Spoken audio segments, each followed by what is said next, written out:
did it. Everything's on the wall.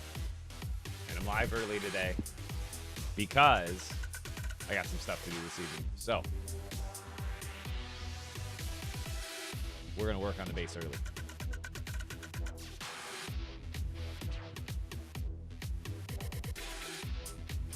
It's done. Now we get to make it pretty. Time. Yo, dear Sam, how's it going? It's time to make it pretty. That means we need stuff.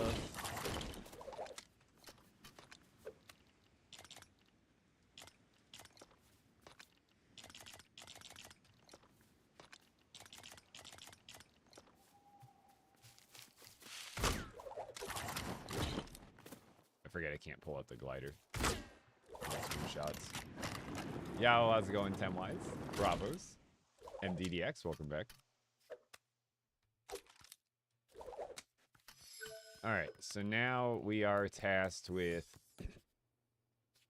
actually making it look good. Now this is going to be an interesting process because I should have thought about floors more before I... No, that'll honestly look, I think, good. I think that'll look good.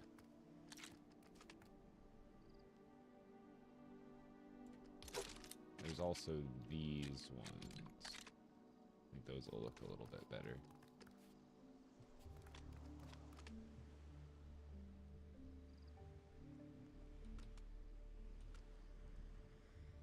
How do I make the corners here? I can't remember how I did those.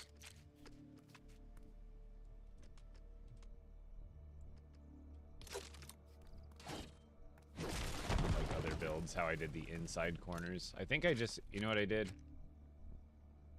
What did I do? Did I like do these backwards or something? I don't even remember. It's been so long since I built with this castle stuff.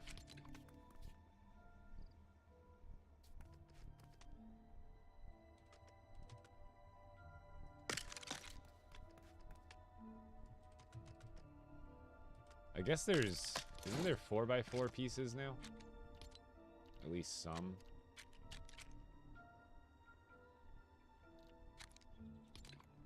Yeah, we can use this one. If I can snap it anywhere.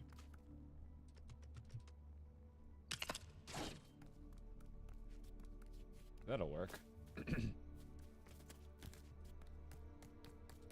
Breaking news, Epic Bricks has gone live early today! Yes, live early. I got, I'm going to a dinner with my family this evening. For my birthday. Well, late birthday dinner, but...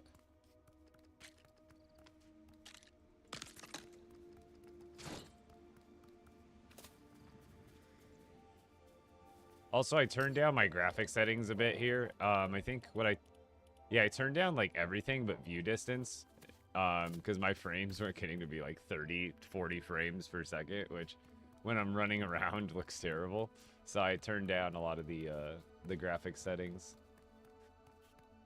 Alright, so it's hard to tell where the middle is here.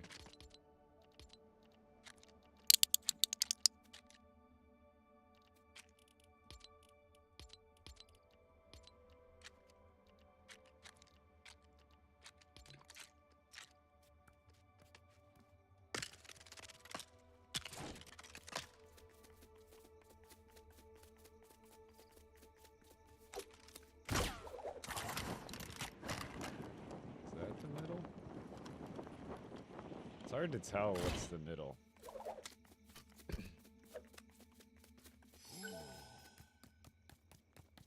I guess we just do the thing. We just measure. 3, 4. 1, 2, 3, 4, 5. 5. So this would be the middle.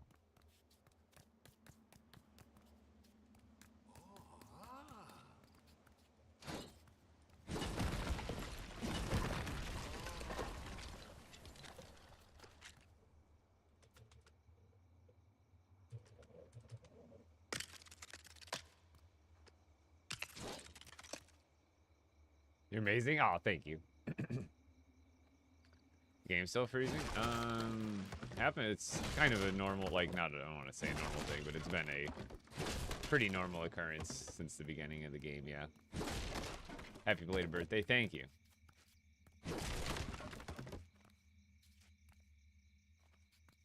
So you want to watch it, like, different consoles, like, if you're on Switch especially, you're going to have more limitations than everybody else. But generally you want to not build, like, if you use a lot of small pieces and stack them a lot, that's going to hit your build complexity faster than most anything else.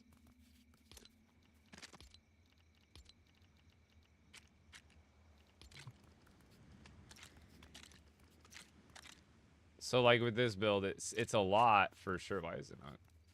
Oh. Is that not the staircase it's meant to go with?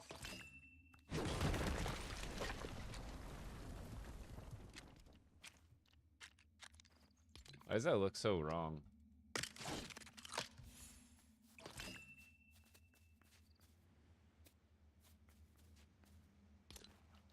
I'm supposed to use this piece with it?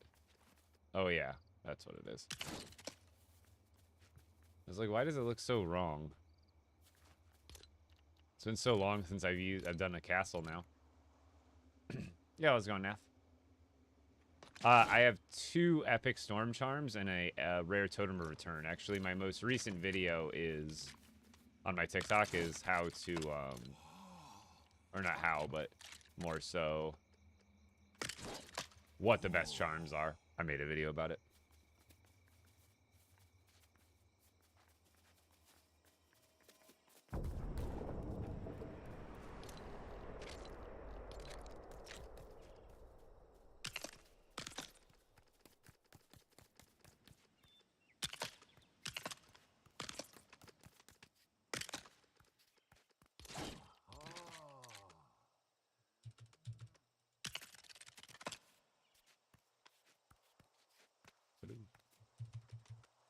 There we go.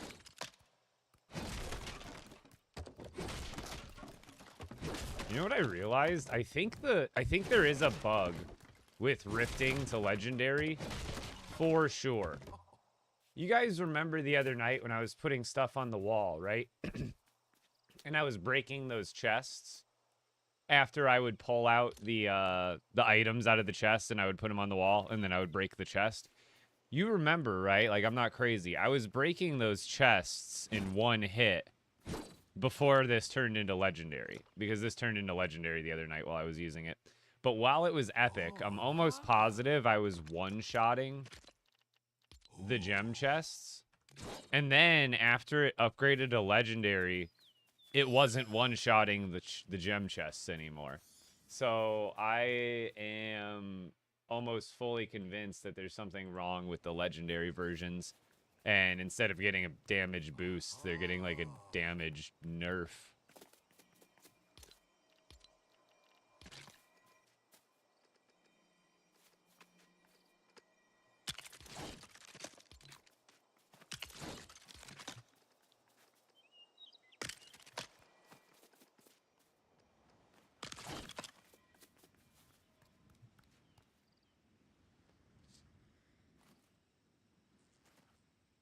How is my totem on the edge of the zone?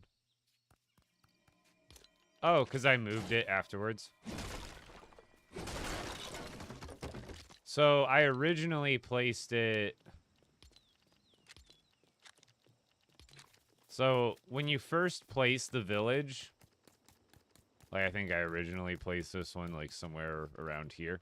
So when you first place your village, it makes the square go around the original village point. So, like, just imagine that's where I originally placed it. And then you can move it, but only within the original box that it made. So this box is centered to the original placement point.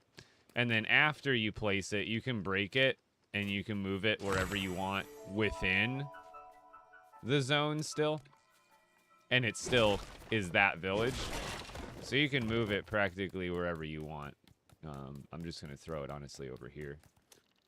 Not like wherever you want, but you can see like as soon as I go over the village border, it's outside. You have to build it within the first square that you put. Yeah, Zeppelin, I'm early today. I got a family engagement tonight. I'm going to dinner with my family for my birthday, essentially. And I still wanted to stream.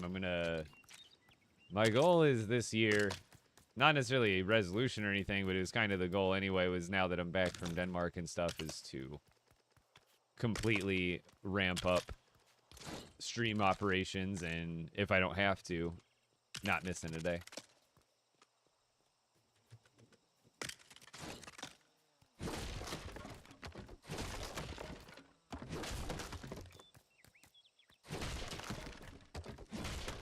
I totally could be using a different pickaxe for breaking stuff, but hey.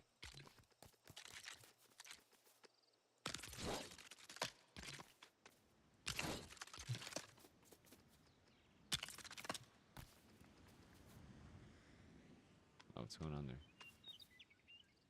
Oh, the hill is moved around a little bit differently. I should be able to snap it anyway.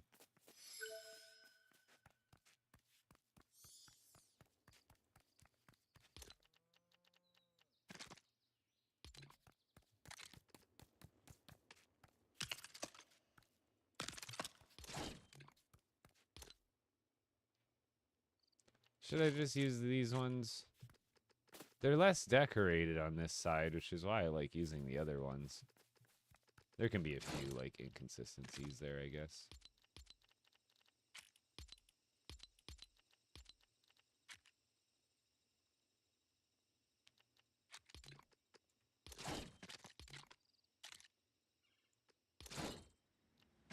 Using the right one?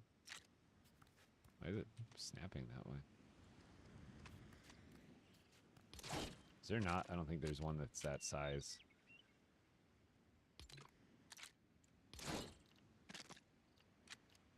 It's like, wait. Oh yeah, okay. We can fit the other one.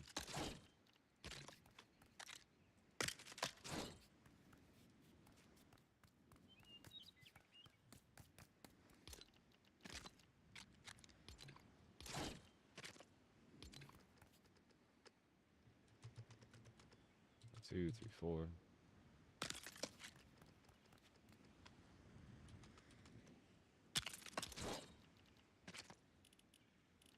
Oh, I guess that other piece is not in that same filter.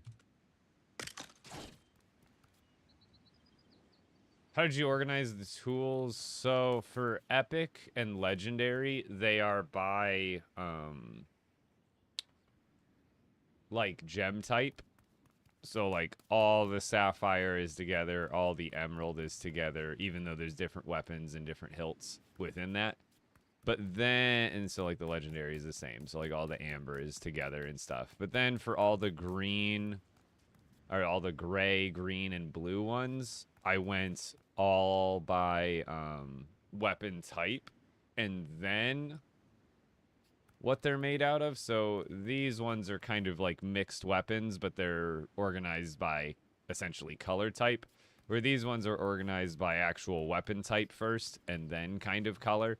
So, like, this row is all the gray, green, and blue crossbows, gray, green, and blue spears, gray, green, and blue machetes, swords, daggers, forest axes, pickaxes, and then the walls on both ends are for legendary and epic, which, again, are organized by more of the gem type.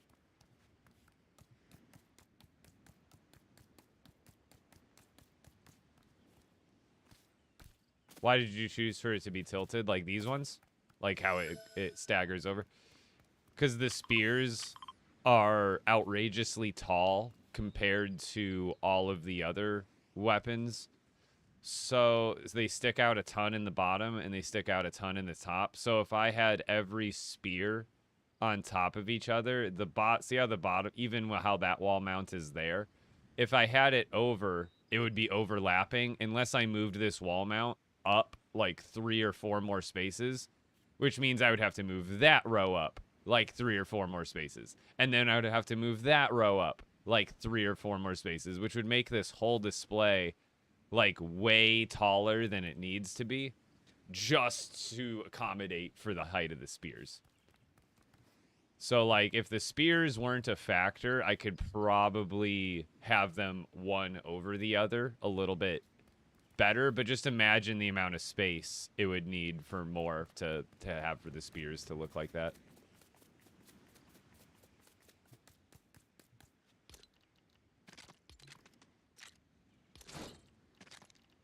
What am I looking for? Oh, that one. No. Yeah, it is that one. All these castle roof pieces all look so darn similar.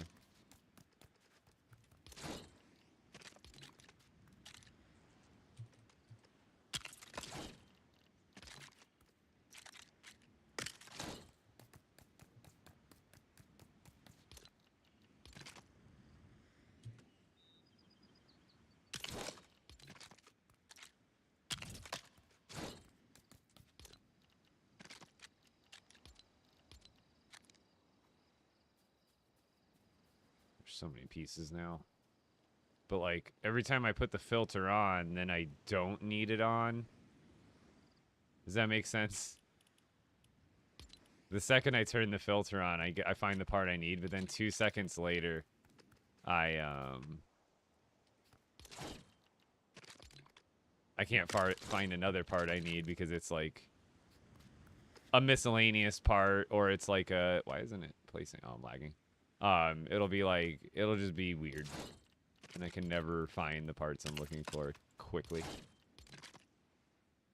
Why is that not also, like, snapping to the right spot? I have to move it ever so slightly every time. See, we're getting there.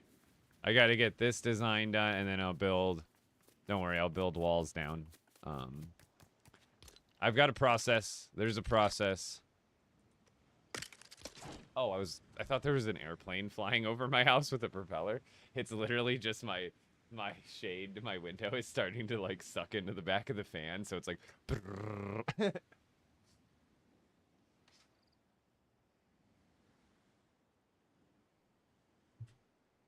it's like literally making like a propeller sound.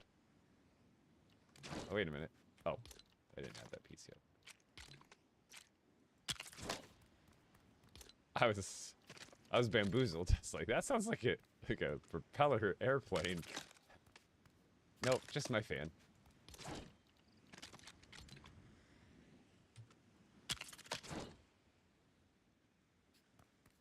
Yeah.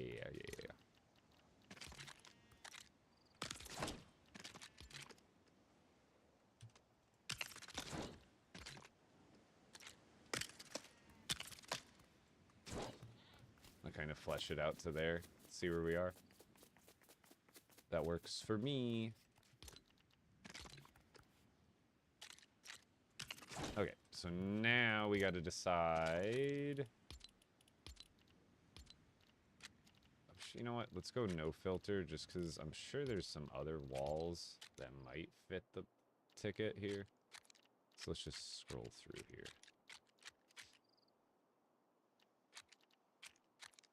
So these are the ones I'm probably going to end up going with, something like this.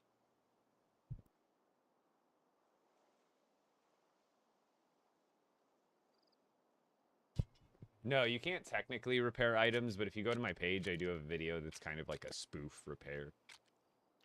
So, what are these? Oh, those are from the haunted house. Like, these ones look nice, but they don't have any color to them. You know? Like, I like using these ones as, like, the filler. So, like that. Like, those look good, but they... And I guess maybe if I actually turn the shadows on and stuff, you'll be able to, like, see that kind of stuff better. Yeah, you can kind of see some of the depth of it better with shadows on. But ultimately, it's very hard to even see that it is that indented pattern, you know what I mean? Like, I liked using these ones in the past, but now there's just not enough texture or depth to them. While I'm building, I'm just going to make it as easy as possible and play with low graphic settings for the time being. Seeing like these ones too, there's just not enough color. They're too gray. So I think I'm going to end up using the... Like these ones could look good too, to be honest, actually. The Raven's Roost. Because you see how I use... I think these weren't even part of Raven, these floors. These floors are part of...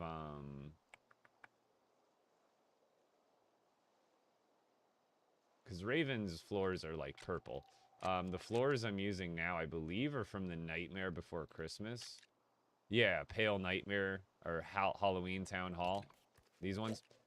So the Raven ones, because I've got all this light gray going on with the walls, and then this accent color in the stairs. And then the floor is dark gray. Maybe I can match that kind of color and just use this, because that will, I think, contrast very well. It makes it harder to see these things. That's the only time that actually, maybe I like it less for that. I want to use it somewhere else, maybe. Otherwise, that's a good choice. I thought I would like it more, and then I put it on, and then I don't like it at all. Especially if I use the roof pieces that didn't have the little tassel things, or whatever you want to call them. It might be a little bit smoother of a transition between those two colors, but then I lose the depth and the niceness of those little things. So let's go with, I think, my original choice, which was, I believe they're all the nightmares. The nightmare walls have the textures that I'm looking for. Also, what I can do, if I wanted to give it even more depth, they have these pieces, and technically these ones have more like color to them. What do you think about that? Having it be indented, and because what I was gonna go with was these ones anyway, but I was just gonna go with like these. Like this is my first thought, was just going with these, but then no, going with those is gonna be like a oh, phone. Come here, buddy. Wake up. You're a good boy. Sounds just like whining in it, like whining in his sleep. So these ones do have a longer one, so we can throw it. I like these ones, right? Yeah, oh, how's it going, Cajun? Yeah, I'm on a little bit early today. I've got some other stuff to do, but I still wanted to be live today. And then, is there something I could do a break with? What does this look like?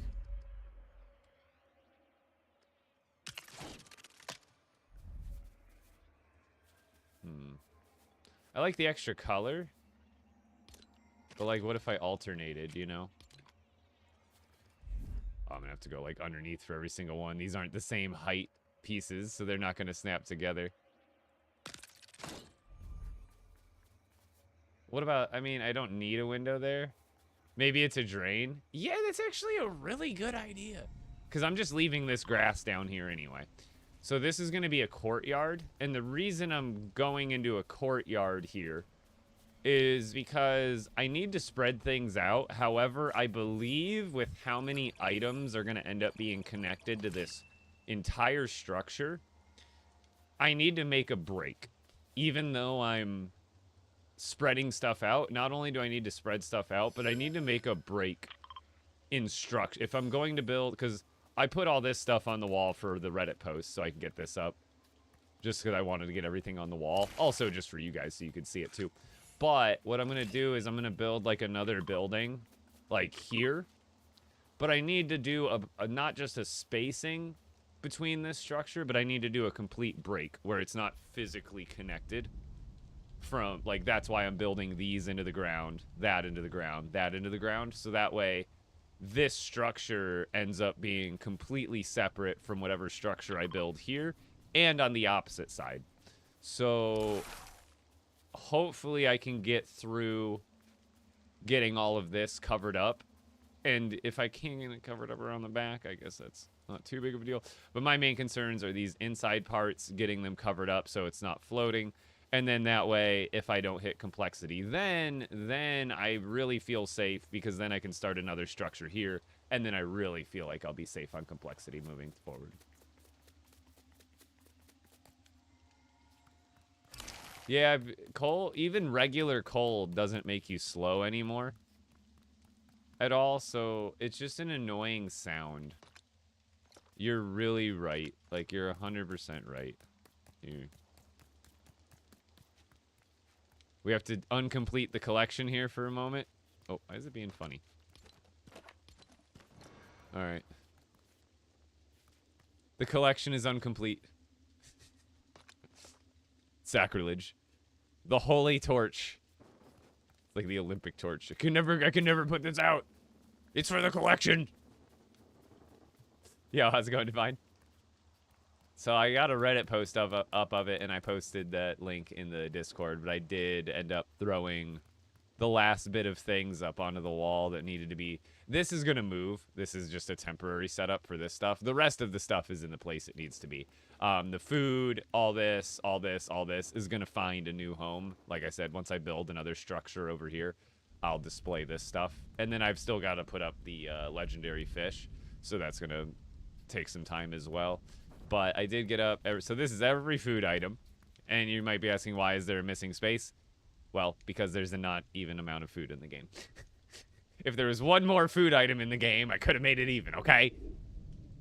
I tried my best. I tried to put the food items that went together and next to each other, while also keeping a uniform grid. So, it ended up being one blank spot. It's not because I'm missing one. It's because there's an uneven amount in the game. Yeah, I'm on early, and apparently TikTok doesn't like it. TikTok doesn't like my early stream today one bit.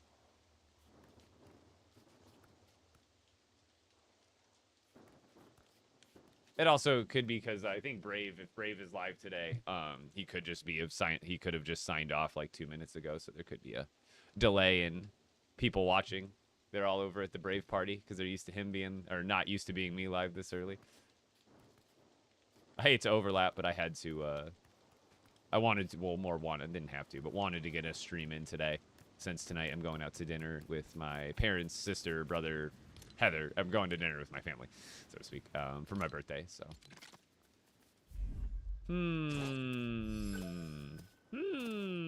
Do we put the windowed pieces in? I don't think so. Only reason I'm thinking not is, one, ease of building. I can't snap to those other types of pieces. But two, it's going to make more pieces overall. Right? This is less pieces overall. Also, what's the deal going to have to be with this one?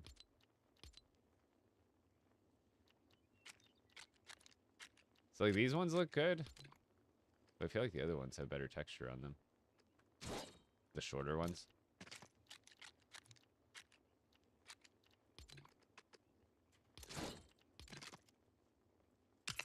Because these should be able to basically kiss in the corner, so to speak. I guess I'll see what... I'll just throw a block back there, I guess, or something if there's a space.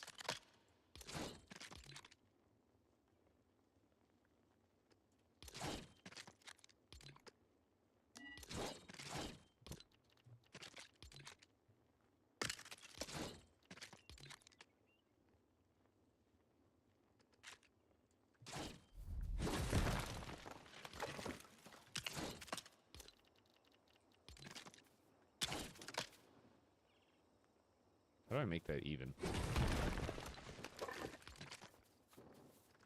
Oops. That's not it.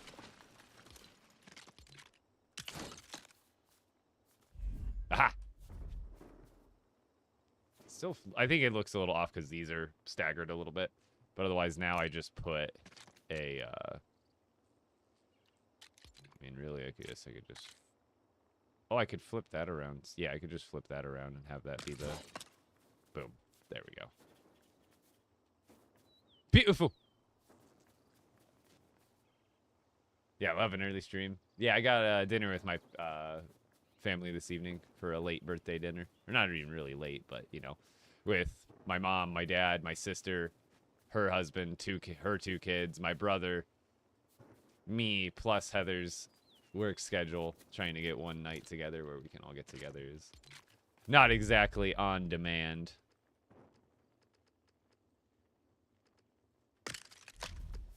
My schedule's pretty flexible, but everybody, you know, most people, we gotta work around everybody's normal daily schedules.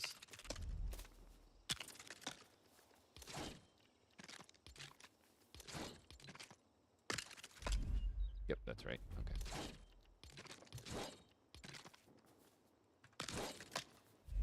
Got it.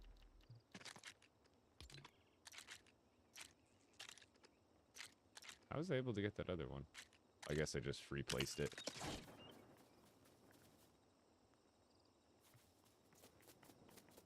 It's all cut. Look at that. Look at that. It's, when it's not floating, it already gains some charm. I mean, there needs to be some more color contrast. One thing I was thinking about doing, and it's going to be a little tougher because it's going to be closer to all the other builds. Rocket ship flying over, sorry. I was thinking about adding, like, trim to these. So, like, boom, boom, and then going with some floors. Oh, wait, I could use supports. There's some supports in here that would work even better because they're thick. I wouldn't have to use multiple floors. And then, like, I think this is the same color. These are the same. Oh, those would look good, too. Oh, yeah. We are going to use mahogany and use these ones. Like that. You know? Boom. And then even technically, I could do a sideways build technique and build these. Yeah. Instead of these, I can just do these sideways. And then there could be this cool double two-toned brown trim going around all the things. You know what I mean? Because I'm trying to make this look bad. Like, the first goal of this was to get everything on the wall. That was first and foremost priority. Like, if I can't get everything on the wall, I can't, you know, what's the point? Happy New Year, Epic Bricks! So, I'm thinking about doing some sort of accent like that. I'd have to grab some blast powder, which I didn't think to bring, in case I wanted to do sideways building techniques. But, like, I could easily do, like, you know, button, boom, and then do this piece sideways going up, and then the other one just do it normal going over. And there could be some actual trim to this. That'd be great.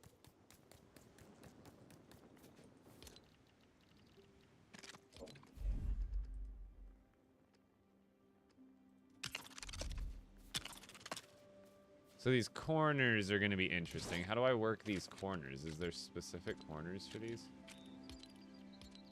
I don't think there is. They don't make like a corner for this. However, there should be, no, in the castle stuff, there should be a corner, some sort of cornery piece, isn't there? There's like, yeah, this thing. This is what I love about having access to multiple parts in this game. It may not match exactly, but it's like, it's there. You know what I mean? It's right there in what it needs to be for the corner. Because it doesn't, there's no corner piece that exists in the Halloween town, but then in Lion Nights, perfect. That's perfect. Oh, what's going on? Ta-da!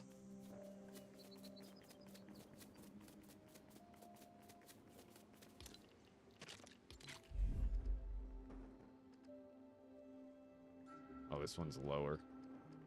Can I just snap it? Oh, yeah, I can. I just got a nudge. And backwards? There we go.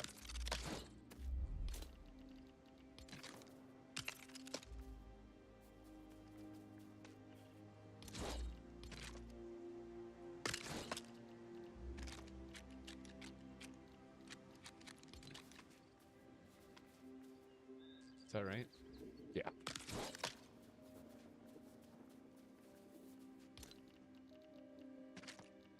Enemy AC 130 above.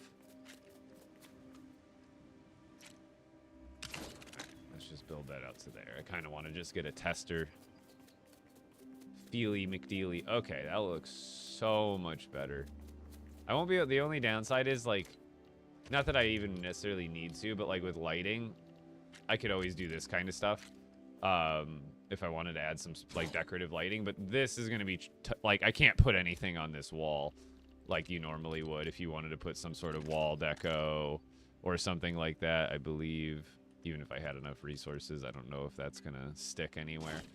But like same with light sources, but I'm not really worried about it. If I need to put something on the wall, I can always do like a something like this, where if I really need to put something on the wall, like a light source, I could do something like that, or even where I build it into that wall. But either way, I could have something like that and then build something on the wall like a torch. There's all sorts of options.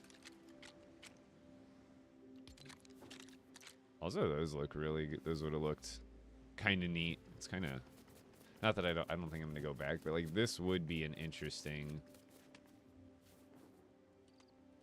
I think it has to go back further, but that would look nice.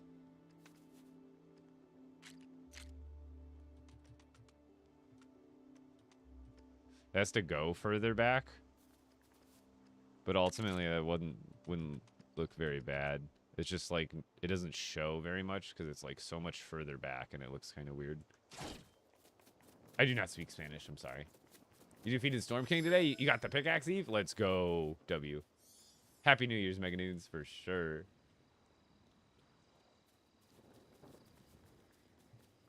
Okay.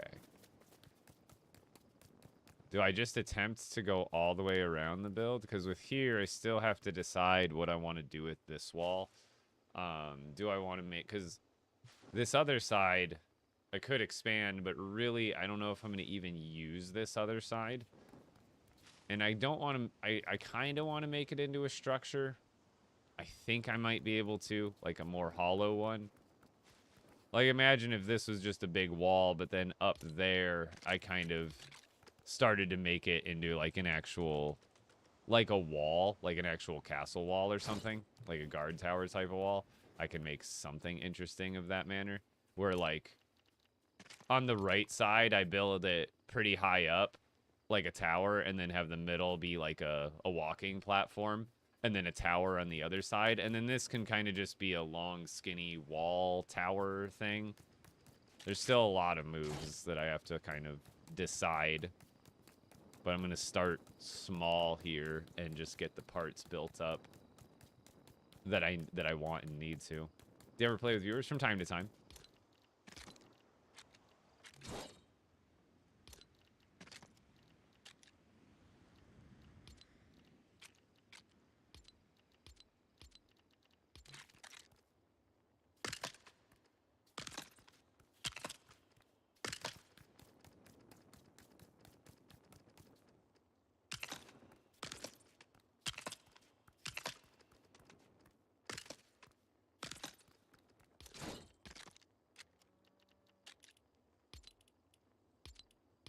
Do not remember what stairs. These ones.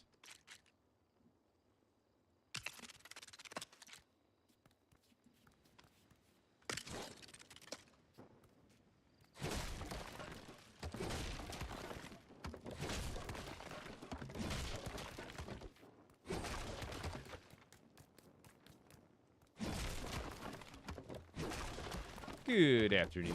How you doing?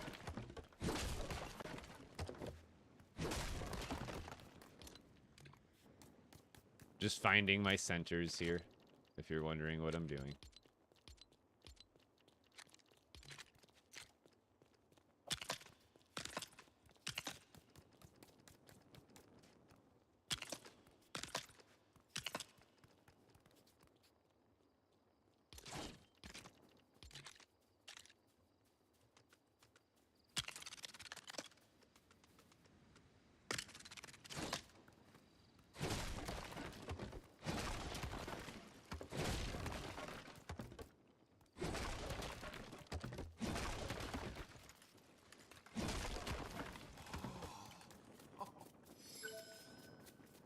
So with these, I already have these symmetrically built as far as these floors, but I don't obviously remember the exact like number spacing of everything in my head. So here what I'm doing is I'm starting from the end here and then from the end of there, and then I build 3 16 by 2s because they're, you know, I don't even necessarily have to count. I just have to go, oh, 1 2 3 of them, 1 2 3 of them. So that means the space from there to there, this is now the center. So it helps me line up the center of things. So now I know to line that one up there, line that one up there. And now this is perfectly centered between the end there and the corner there. And I could just delete my little yardsticks.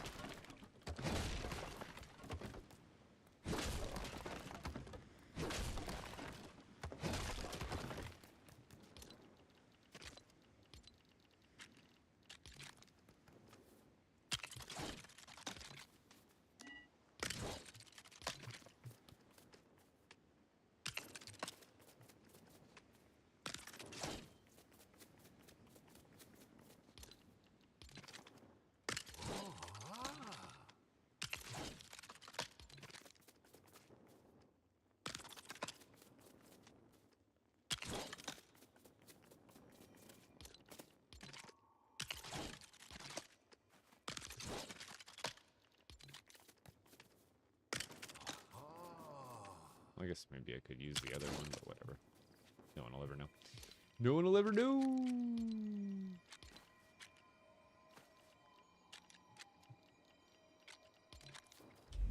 I gotta put the other doodads on first. Hold on. Oh. Sorry, buddy. I didn't mean to throw a torch at you. I forgot I had a torch in my offhand and not food. The torch is actually so much brighter than the illuminator, though. No, not really. I guess it's close. Just depends on whether you want white or orange light.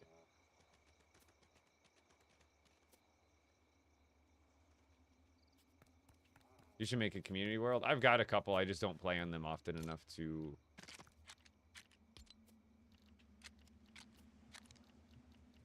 make them like so that people feel like I'm actually there.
Alright. Dang it. See, like, this is what I mean where the filters, they goof me up, because, like, this piece that I'm using isn't in any of those filters that I'm going with currently, so then I have to, like, switch back between having the filters on, having the filters off. This just slows me down a little bit.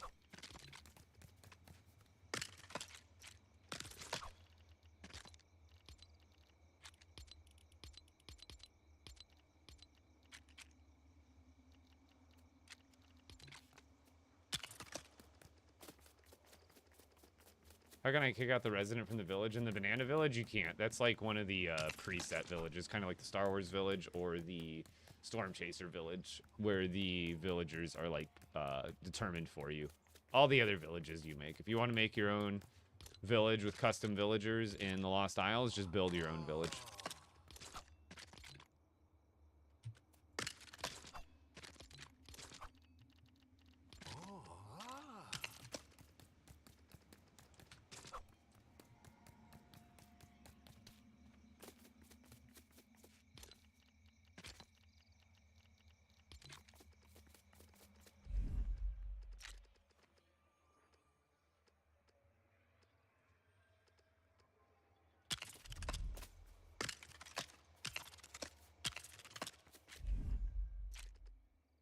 See, once I also get into a flow where like I already did this on the other side, so now I know exactly what I'm doing. I can kind of get this other side knocked out about 3 times faster than I did the other one.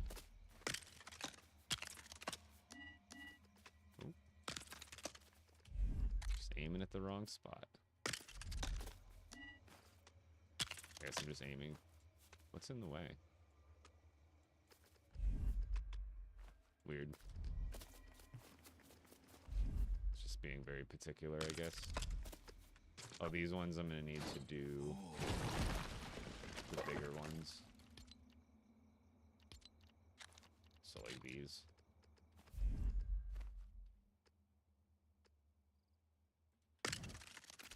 Just a little bit taller over here.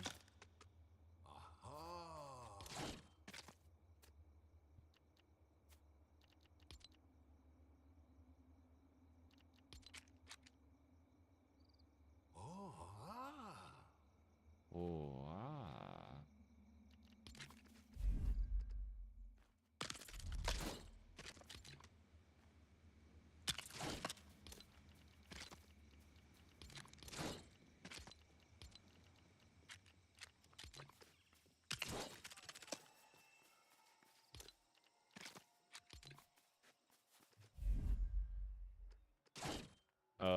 That's running into it because it's too tall. I see.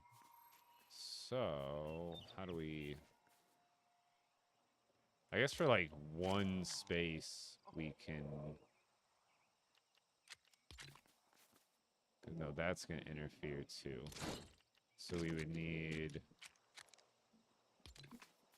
essentially just like one space. Sorry, there's another jet flying over.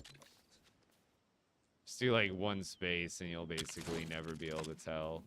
For the, you will, but it's kind of the workaround I have to do for a corner like that. I'm not too worried about little stuff like that. I'm sure I can maybe find another workaround that's different, but otherwise that's going to have to be it.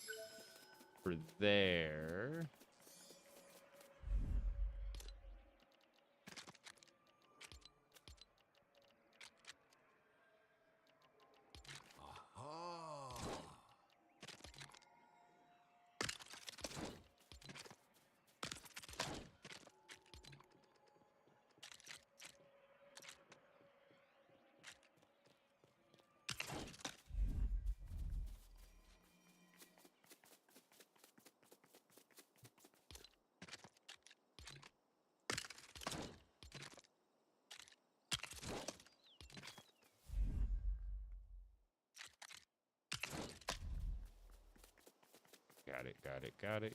Got it. This side now. Go with the taller ones, because this part gets further into the, or above the ground. Oh wait, those are 12s. No. We want 16s.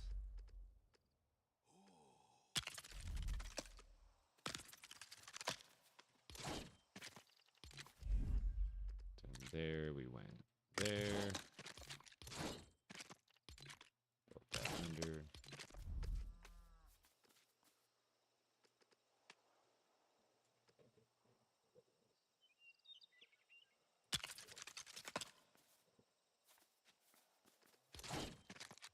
Sorry, another jet flying over.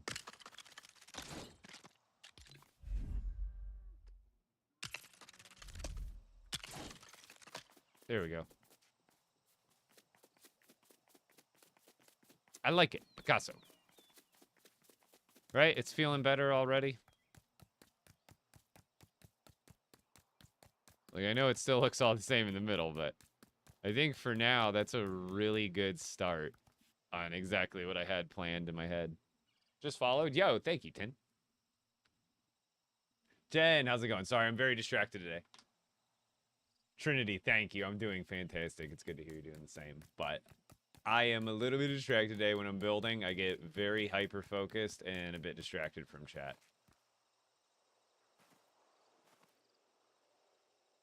Yeah, the colors of all this. So this is all the legendary weapons minus Shatterhorn. So I'll do a quick little run through. So this is then the mythics I put above where the Shatterhorns are gonna go. So this is the Shatterhorn section, and which is why it's empty because I still have to do like Storm King runs. Then we get to the ambers and then the rubies. And then there's the kind of the miscellaneous items, but here is all the crossbows that aren't. These are the blue, green, and gray crossbows. And then that whole process repeats for all of the other weapon types. And then this, so the other side is legendary. This side is epic. So the purple rarity essentially before it gets to legendary. So I have both sets. And again, this is reserved for the Shatterhorn. Are all the displayed weapons fully ruined? Some of the mythic or some of the legendaries and like I don't think any, none of the epics are. I could go back through and throw a rune on it just to give it a sparkle effect. However, when it comes to the I don't think any I think the blue ones should all have rune slots. At least like one or two, depending on what it's. Yeah, these ones should all at least have one rune slot. So technically, I could add a rune to all the blue ones. However, when you get to green, you see how like this one has a rune slot because it's made of gold, but it has mahogany as the base. Well, this one it's made out of mahogany as the base, and then steel is the secondary or iron. So it doesn't. This you literally could not put a rune on this red rock crossbow because just there is no rune slot, but just by the nature of how it's made. And then there are other situations like this, the bright crossbow, where it does have a rune slot, but because I built it as a bright core crossbow, it automatically filled that slot with illumination 2 already. So it does have a rune on it technically already. There's some cases where like they're gonna have illumination no matter what. So that's why you see some of these rows are very bright, is because I can't control. But some of these, and especially like the gray ones, some of these, I don't know why it's, oh, it's because I have the graphics turned down right now. Right now, I just have the graphics settings turned down because while I'm building, it's just gonna make it less, or, you know, more smooth. But normally I play with the settings all the way up.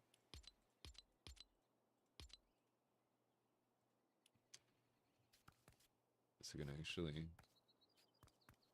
why is it not showing the glowy effects? I have to like relog for that. Weird. Turning on the effects and all that should have made it so you can see the room, but you still can't see it for some reason. Maybe I have to relog. But I've been playing while I'm building. I've just been playing with the settings low, so the frames are a bit higher. But even with some of these, like the wooden spear doesn't come with a rune slot. This one comes with a rune slot, but it's already covered. No rune slot there. But obviously, all these ones will have a rune slot naturally. Doing really well. Chat, should I start LEGO Fortnite? Definitely.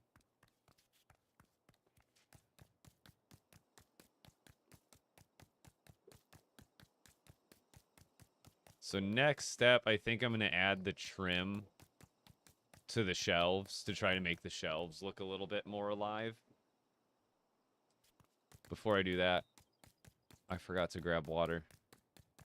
So I'm going to grab water. And then I think I might try, like, you guys know I'm not one to, like, put emotion or care into, like, my views, but it seems like TikTok is, like, taking a dump on me today, where it's like, again, I could care less if my views get throttled a little bit here and there just throughout the day, and I'm like, oh, I see my views are dipping. But today, I don't know why TikTok's we only got and again, not that I don't appreciate every view that I get regardless, but I am a person of pattern recognition.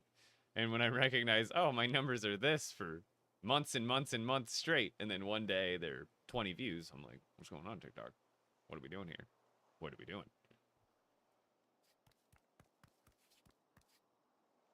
You're almost done with your doctor's appointment? Oh, perfect, perfect. You're locked in enough as always here. I'll be right back. I gotta grab some water, but then I might try restart. Might end the TikTok live and then restart it. I feel like it's just like we got off on like a weird hitch. Not like us, but like sometimes TikTok just be like that. Or it'll feed me all the like the normal views that I like. Because I feel like there's people who want to be here and they're just not even getting notified at this point. So I'll be right back.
Okay.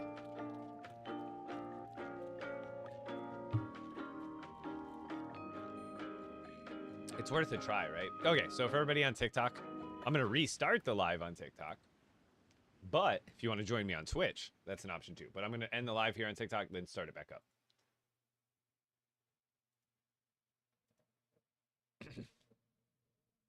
It's being weird. TikTok's being weird. I don't know, my live title is the same as it was yesterday and the day before.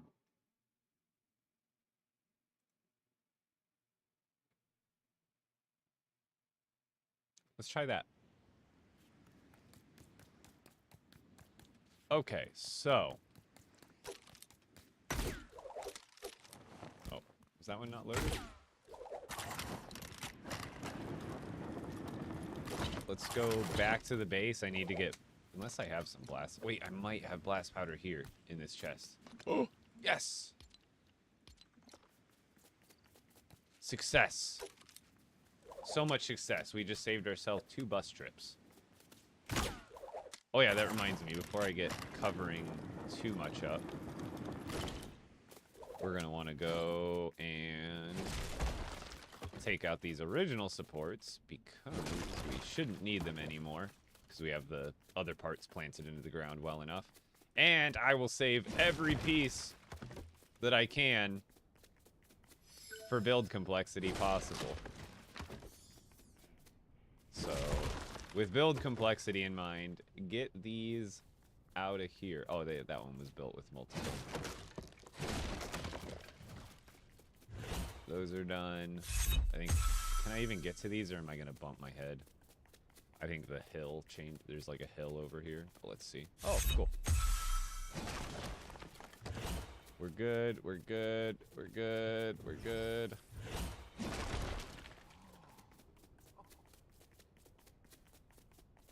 The purpose of this? Displaying all the items. Okay.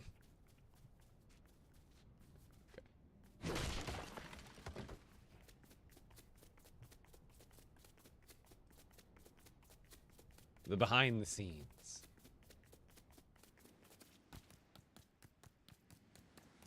There we go. Less builds. See, already the TikTok live is... I knew it. I knew it was a bug. I knew it was a bug. It's my people. It's my TikTok people. There's already 3 times, almost 4 times as many of you as there was a second ago. So just showcase for nothing? No, all the I mean, if this is nothing, I guess. If every legendary, epic item, rare, common, and uncommon item is nothing, then I guess. But maybe you weren't seeing this part. That was just underneath all of this that I was getting rid of. Yo, how's it going? How do you get rift shards? That's a video I actually need to make. I didn't make a video today because I've got some other stuff, so I'm doing an early live instead of recording, filming content. And then later tonight, I'm going out to dinner with my family. A little bit of a different plan today. Oh yeah. No, Maddie. I was more just joshing you. I'm like, maybe you didn't see the stuff that's above, but yeah, there's a whole. It looks like nothing underneath, but that's the whole point. Is we got to get on the underneath. We want it as hollow as possible, so we're not running into build complexity limits issues. So now we can move to, like I said, we can. Let's start with this one because it'll be showing towards the outside. Get rid of the filters, go to support. We want, oh wait, I do need to go back. I need mahogany. I guess I could do it with these ones. I don't know, what do you guys think? Should I go with the dark brown and the light brown color, or just like the all around just brown color? Because it's a bad time, it's all cloudy out, and I'm just gonna go get mahogany so I can see. How'd you get the wall mounts? You get them pretty much immediately when you make a lumber mill and get wooden planks. They're gonna be under furniture, then displays, and then it's right at the top, the wall mount. You might think it's in the wall decorations tab, but it's actually under furniture, displays, right at the top. This game dead, bro? Is it? Define dead. Is there a minimum number, or is it just because it used to have more players and now it has less, or is it because it has less than BR? Because it ain't dead. I don't think it's been 100,000 concurrent the last couple days, but generally most days are getting over 100,000 concurrent players. And with that just being the concurrent number, the day-to-day, week-to-week players are definitely in like the 150, 200,000 range. That's a lot of people. Just got back from school. Yes, I'm live early today. In this world, probably like over 1,000 to 1,500 or something like that. Very many. Yo, thank you. Hi on security. I appreciate it.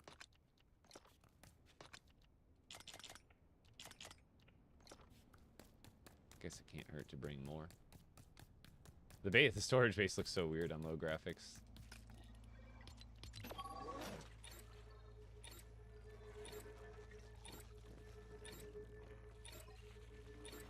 I probably have over 1,000 hours on regular Fortnite too. I do so much meat. I play the game a lot. I kill a lot of animals, a lot of wolves, a lot of bears, a lot of random animals that drop it. I play regular Fortnite, just not on stream really. Let me tell you, it loads in a lot better when it's on low graphic settings. Feels like never gone bus station to bus station so fluently before.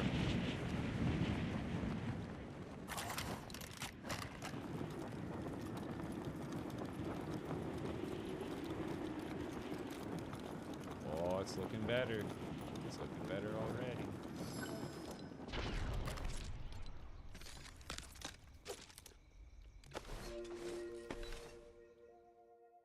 Tips on finding bus stations. When you find one, like if you find a random bus station, go either north, east, south, or west from that bus station, like 1,500 meters. So like if you find, so like there's a bus station here, right? This bus station A. If you went south about 1,500 meters, and that's probably what this one is. So it's not going to be perfect. So if you go south from this bus station, I don't know if this is a natural one or one of the people built the other night, but generally when you find one, if you go south about 1,500 meters, there's going to be another one 1,500 meters south. And then this one might not spawn because there's water here, but about 1,500 meters north, there would probably be one here. And then see how there's also another random bus station that I never picked up that's here. So if I went south 1,500 meters from here, there'd probably be one right here. If I went east 1,500 meters from this one, there would probably be one around this area of the map. And then I probably already found it, but if you went north from this spot, there would probably be another one right around here. I'm not even going to talk about my total hours. Oh, yeah. Oh, my favorite. Well, I got my favorite set, but I can show you one of literally my favorite piece.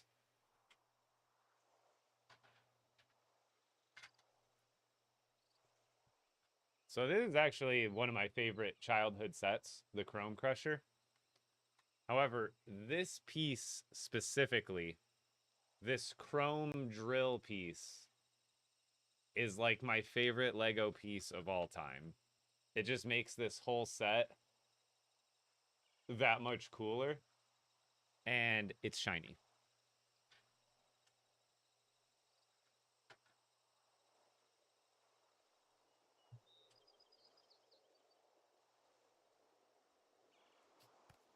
All right, what's oh yeah, the trim.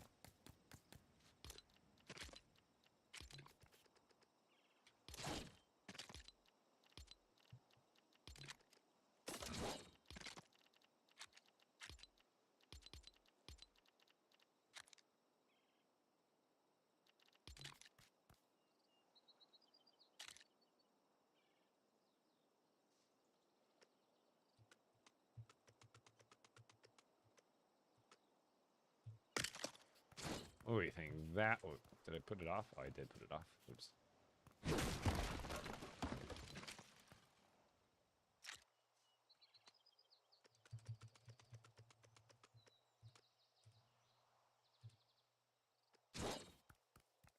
So what do we think? That for the trim? I mean, it matches the wall mounts better. Or do we go with this color for the trim?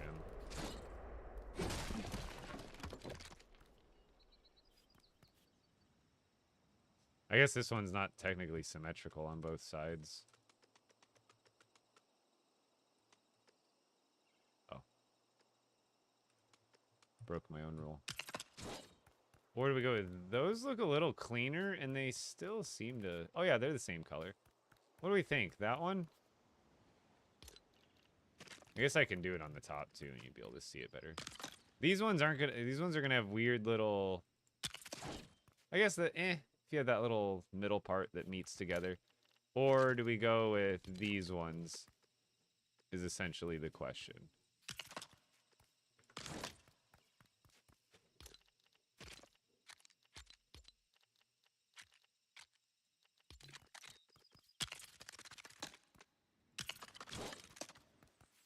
What do you think, chat? These ones or these ones? I'm leaning more towards these ones. How long did this project take? So far, a very long time. We like the left better. Second. I can't decide because there's the wood, then the mahogany, yeah.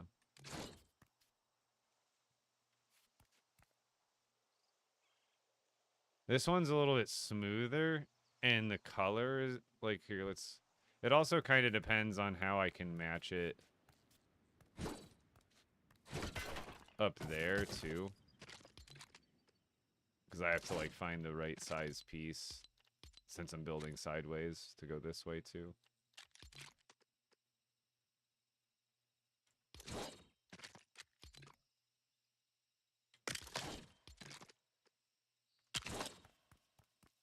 So like that, just like frame it. Yeah, I'm so the tutor. Yeah, I'm so split, and it's also gonna look let's also look at it with actual like high settings.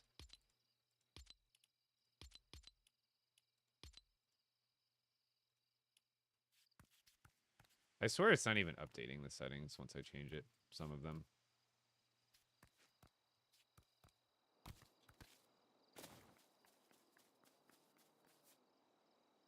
You know what I'm like noticing from afar? You get like a weird reflection. I don't know if it does that with just the graph. But you see how it's kind of like weird speckles from afar? It's like a weird phenomena of like the reflections. Let me just like see what it looks like with the settings down again.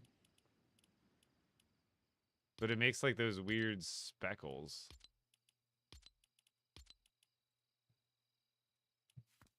So like even from here, you can kind of, it makes like a weird, like a white pixel. If like, it looks like it's glitching out almost, but it's just the lighting. Kind of looks weird from a distance, does it not? And all of it kind of looks a little weird once you get further away from it. But overall, I feel like this one just looks cleaner because it's a little bit more flat.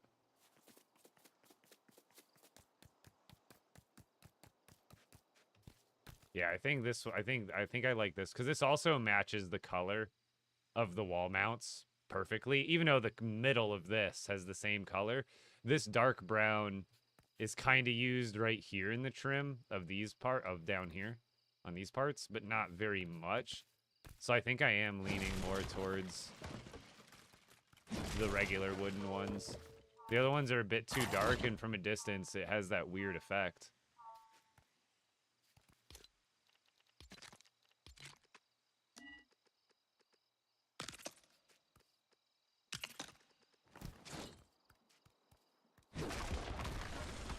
What charms?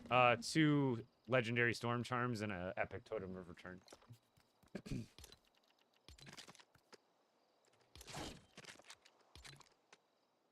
I was using, yeah.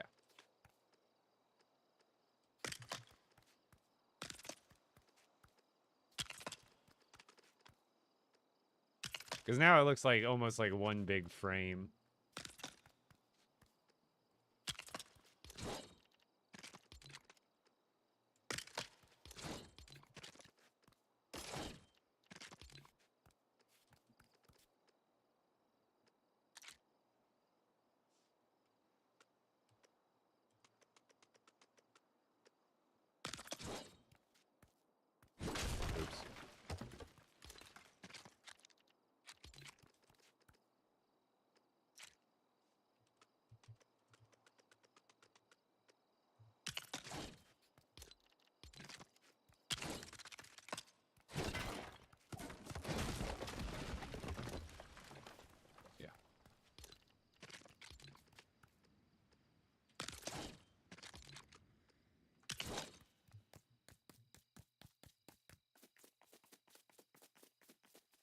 It looks nicer than before.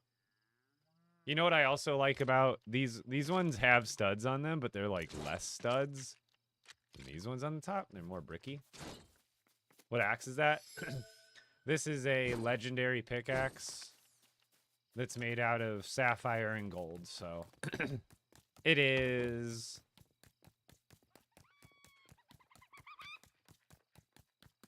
one of those. Move the marker. Another one. I'm starting another collection. No. That'd be ridiculous. But yeah, this is just one of the very many combinations you can make. This is sapphire and gold made into legendary.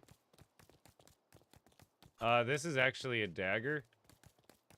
And this one's going to end up going here once I make it legendary, but it's not legendary yet, so.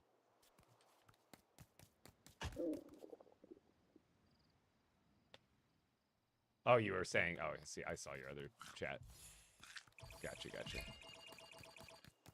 So now I essentially just gotta do that 5 more times, which isn't too bad, but. And see, from this side, you won't even, it looks a little more, it depends on which way I flip them. Because this side's definitely more flat, and this side has a little more texture and roundness to it. So it depends, like, I kind of like the roundness facing outward, so for the outwards ones, I'll definitely face them this way.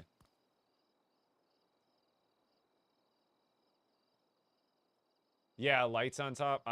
Those are definitely going to come absolute last, like a lot of my builds do, because lighting, definitely, since it gives off literal lighting effects in the game, you got to assume that these are more complex than any other item the same size as them.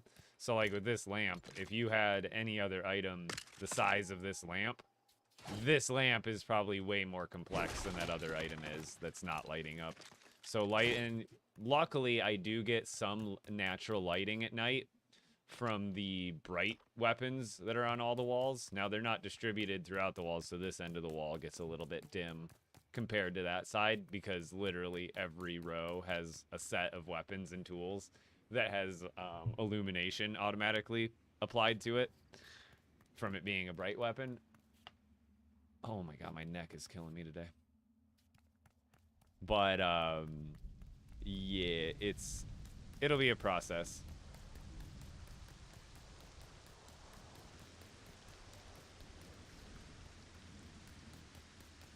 So for now, I think I can knock these walls back just a little bit, and I can always expand them out later. Because I think like here we can get rid of at least 2 of these.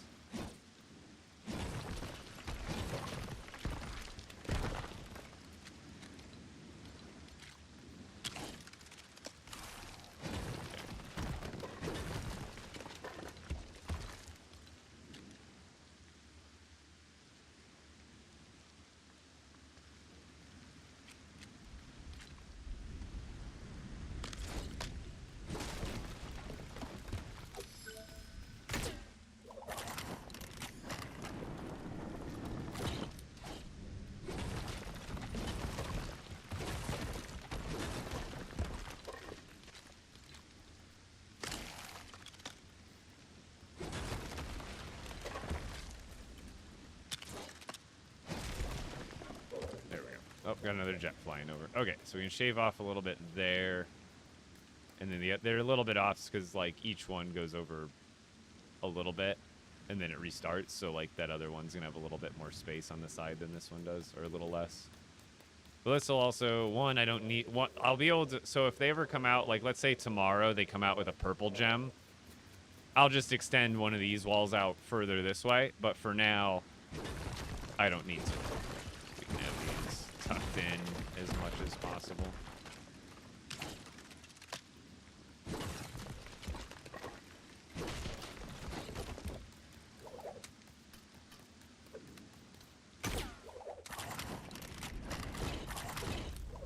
Yes, I made the wall mount video. And I made a tutorial on how to put other things on the wall and the ceiling as well. Ooh. Almost did a jump attack there. There we go. Trim that off a little bit. Because I want to frame this too. This one will be a little bit tougher just because of the shape. But it should be doable. Because this will add more color to the overall build when you're looking at it from like a gliding overview. Because I can only put so much detail. Like, I want to put as much as possible, but like a couple of like some trim here, some trim there might be the only detail I get to before I end up hitting the complexity limit.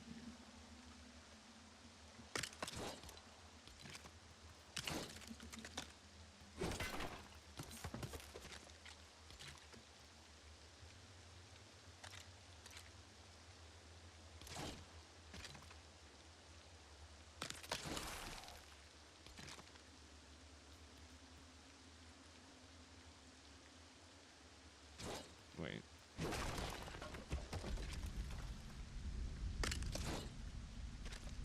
This combo? Yeah, that's probably it. So I'm gonna need that one a little bit higher. And maybe we skip today, because I can't see a darn thing.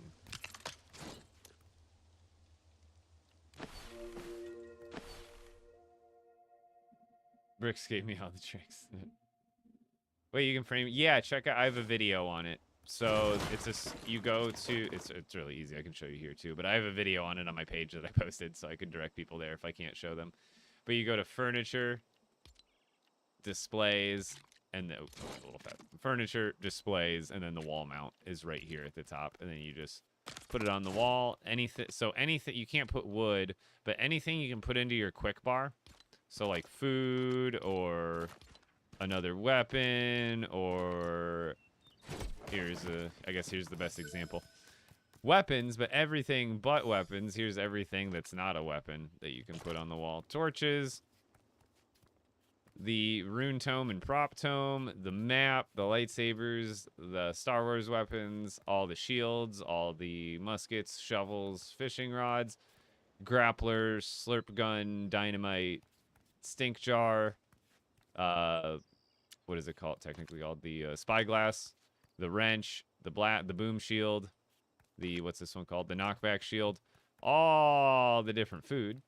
But yeah, a whole bunch of stuff you can put on. And then I also have a video on how to see how you might have seen me doing that sideways wall technique to put, because normally these pieces that I'm using, they are supports, but I'm putting them sideways on the wall, and I also posted a video on my TikTok on how to do that.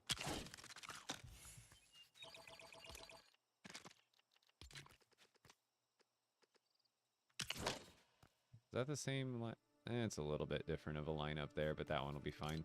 It's going to be off depending on the spacing it overall, just because of when you build sideways, you're kind of also lightly building off the grid in a way. The math works a little bit differently.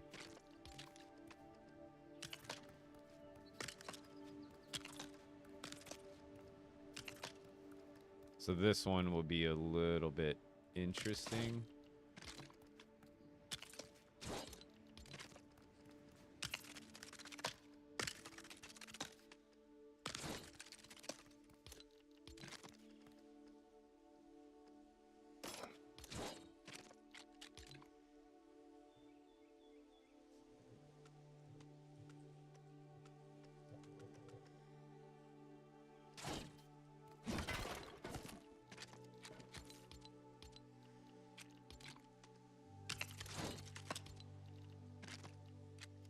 Where'd the... Oh.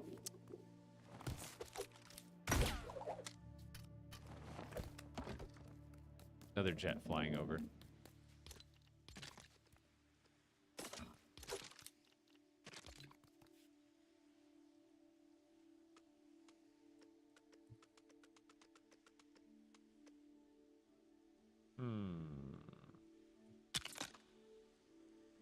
It's about as close as we can get it there. Oh! Oh, I guess that was the preferable piece to break out of all those.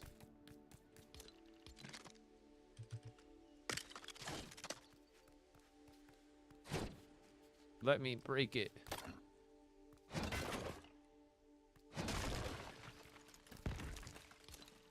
So now we can just move this one over like that.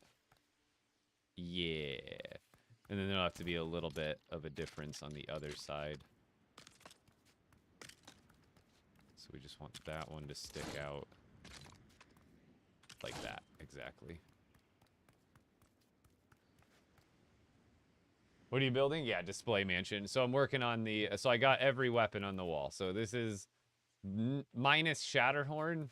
This is literally every wall mountable item in the entire game. So this is all the legendaries, all the epics on the opposite wall, and then in the rows and the in-between, it is all the common, uncommon, and rare varieties. And now I'm going through and actually trying to make it look a bit pretty.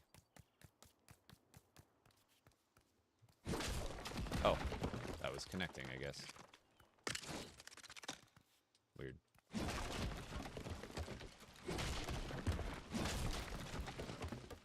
LEGO Fortnite needs to send this man a check. They may have already. Seen my sponsored post, haven't you?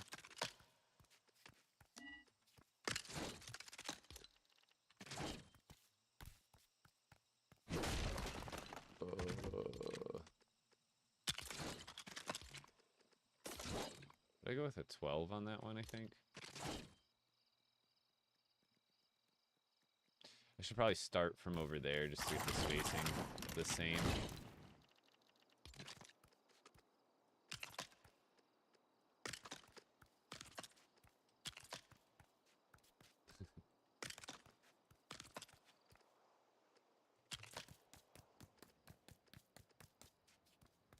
Keep running into build limit problems. 3 Yeah, hours later. there aren't necessarily fixes per se, but there are like ways to fight it.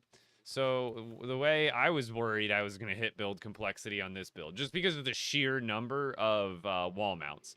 I have to do a count, but there's like, I think like 600 or 700 wall mounts here in the middle alone, not including like the graphics effects of putting the weapon on the wall mount. So I was worried just because the way build limit works in this game is it's not a hard number limit. It's more of a it's a complexity limit. What does complexity mean? Well, complexity in my eyes or in my mind is density. So if you have a build that has like it's the difference between building a really small thing that uses 1,000 pieces rather than a big thing that uses larger, like chunkier pieces that only has like 200 pieces. So you got to think like almost like with a Lego set. It's like the difference between a Duplo set and then like a Lego creator set, like the DeLorean or the Pac-Man set. They have a ton of parts to get, because if you want detail in Lego, you have to use more smaller pieces to get more detail. So same thing works like with this game, because it's all just Lego. If you want more detail, you need like more smaller pieces, not less larger pieces. So like that's kind of the difference between a Duplo set and a regular set. A Duplo set, it fills a lot of physical space, but it's not that many pieces. Whereas a Lego set, it might fill a really small space, but still be like 1,000 pieces. So you got to watch it. You want to be less dense. The more dense you are, the more in jeopardy you are of hitting build limit. And one thing that you're going to see, I'm going to try to build more buildings here as well. But not only am I going to spread them out, but you see here how I'm bringing this spot down into a courtyard. I'm going to make another structure like over here. But this structure won't be it will be separate, like far away, but it also, I don't want it to connect to this structure. You got to realize there's also a part where there's density, but then there's also like overall structure size. So I think there is like a number limit per individual structure. So you want to space stuff out, but you also want to make breaks. So like here, you might feel inclined to be like, oh no, I want to make a path going from here to the next build, but that technically anchors them and kind of connects them into one mega structure. And after a while, one mega structure can only get so big in this game. So it's a fight of kind of being less dense, but also if you're gonna even spread out, you want to have certain disconnects from certain structures in your village to others. I don't have any proof for that. That's been more of just something I felt and experienced building some of my big villages over time. Is that one, spreading them out obviously helps, but then obviously to the second point to that is making sure not every single structure is connected. And they don't have to be to look good either. So don't feel like you have to make a build that's like, oh, every build touches together perfectly. You know what I mean? I can show, like, I have some examples of builds where it's like sometimes spreading it out and spacing it out and separating it is actually a way to make it look arguably better.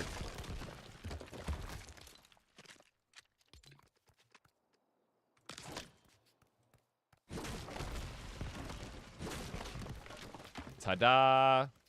It already looks a little bit better. I mean, it's not like a ton better, but like better than just the basic brick walls that I had going. I could find some other ways to spruce it up, I'm sure. I think there's some other pieces I have in mind that I'm like, as long as they're the right color, I could use them. What are those, roof pieces?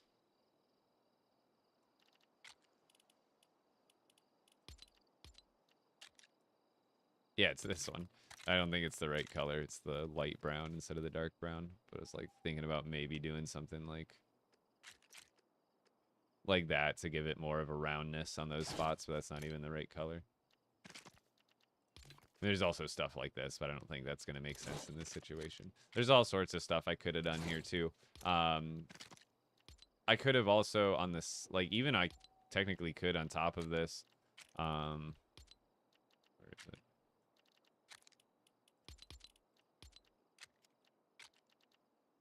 Like going through these on top could have been interesting too. You know what I mean? I don't think that would have been like the way to go because it's not adding any color. You know what I mean? Otherwise, and then they're also not like, I mean, I guess that's how these ones are. They're not technically symmetrical. They have more texture on one side than the other. But these ones ultimately, I think they would have looked good, but I don't think they would have been the move, right?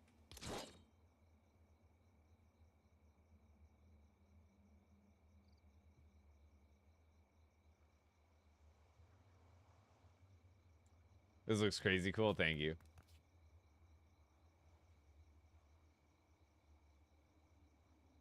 Really think it would look better if you took out the spears and had a display just for them that was symmetrical. I don't know. I like this. I like the staggered here because also if I make this any different, it breaks the consistency that I have for every single other row that's essentially in the exact same boat and category as all these ones.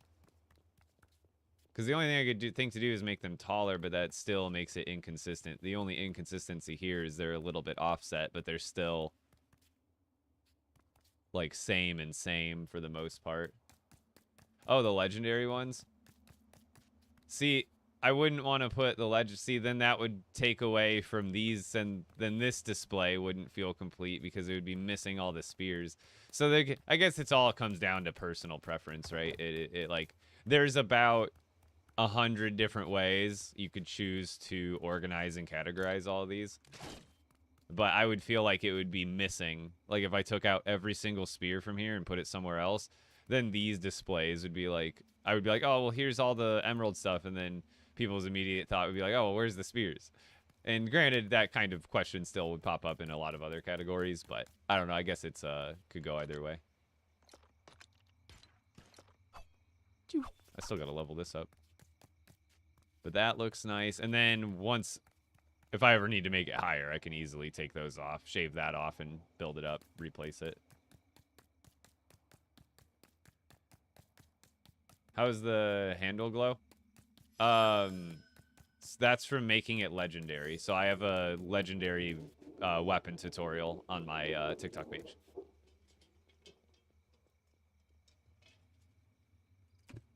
Yeah, Zeppelin, let's go. Welcome in, and thank you for the GGs.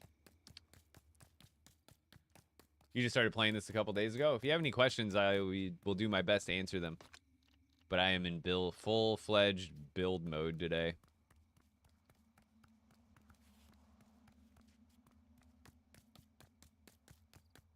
Yeah, I try to. I'm in a bit of a hyper-focused state when I'm building, but I do my best to try to read all the questions that I can.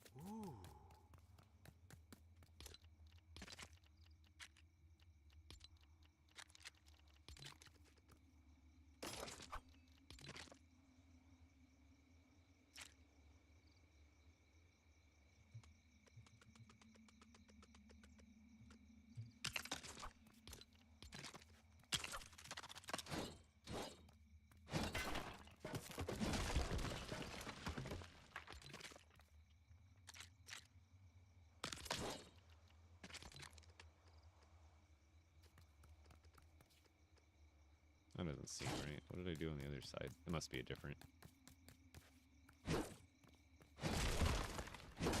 Oh, crap. Now I have to do the button again. Rip. I should have just kept the first one.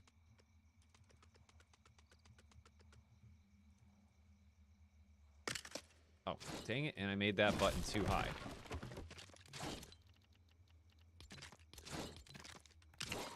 Double rip. Oh, triple rip.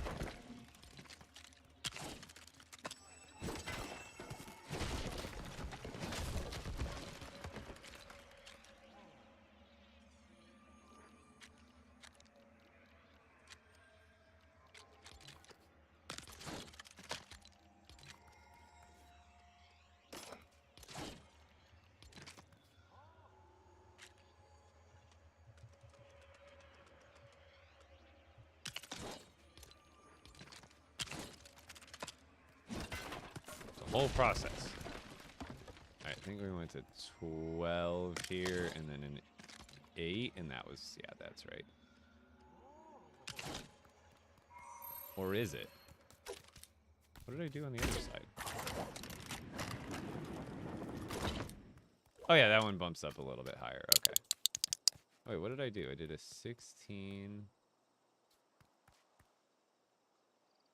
Looks like a 6 of it that I did at the end there.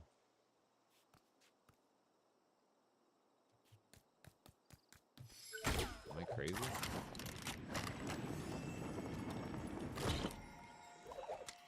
Maybe I did do 2 16s and a... Now I just can't remember.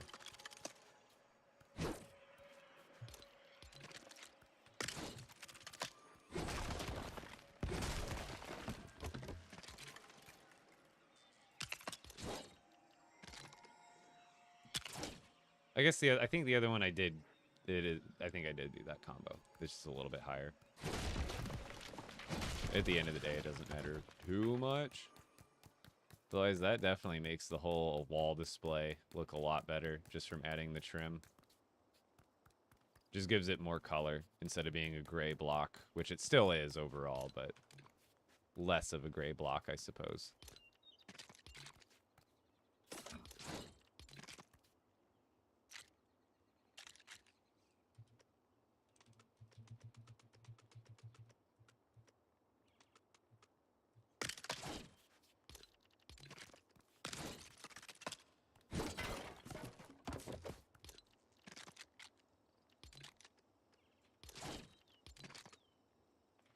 Actually, wouldn't that be better?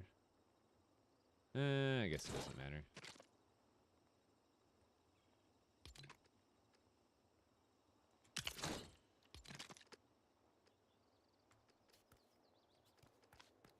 Right?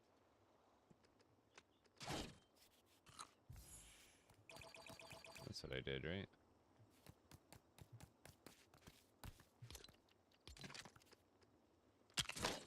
Yeah, that looks right. This game is so fun. Yeah, I have a blast. I love building stuff. I love building. I love making things.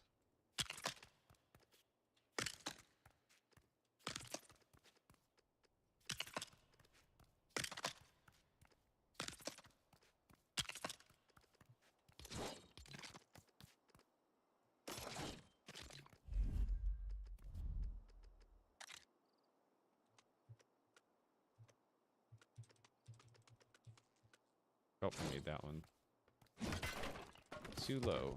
If you put the thruster too low, or the piece is too long, and you end up bumping it into either the button or the floor. There's a lot of jets flying out today. Holy cow, man. I guess I don't stream this early. Usually, I'm probably streaming after the time the jets do all their flyovers.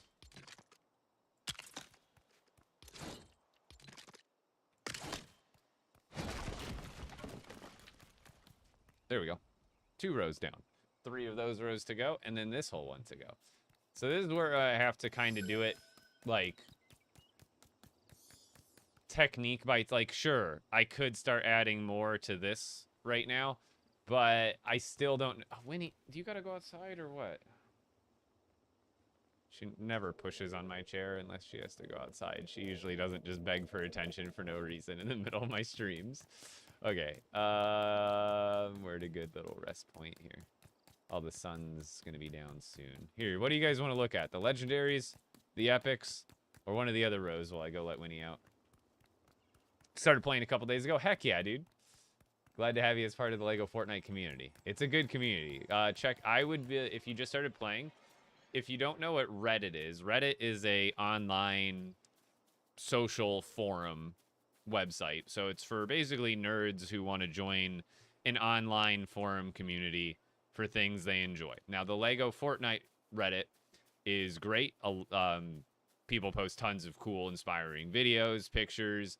Opie Openstein, my moderator here on Twitch, I don't know if he's here with us right now, but he just posted a video on the Reddit of his giant dollhouse build, and it's just one of many really cool creations to check out on the Reddit and kind of draw some inspiration from.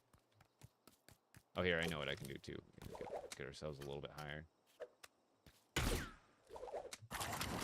Oh, I missed. And I missed. I don't know how I missed, but I missed. I was trying to be too quick.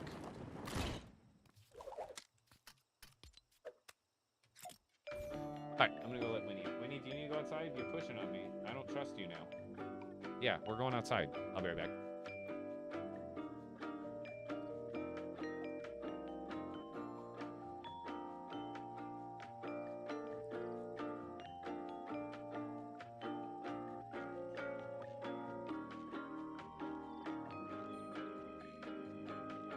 That's my Winnie. My weenie. That's Bones back there. Alright, let's go.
Yes! Heather got home and she brought me a Red Bull.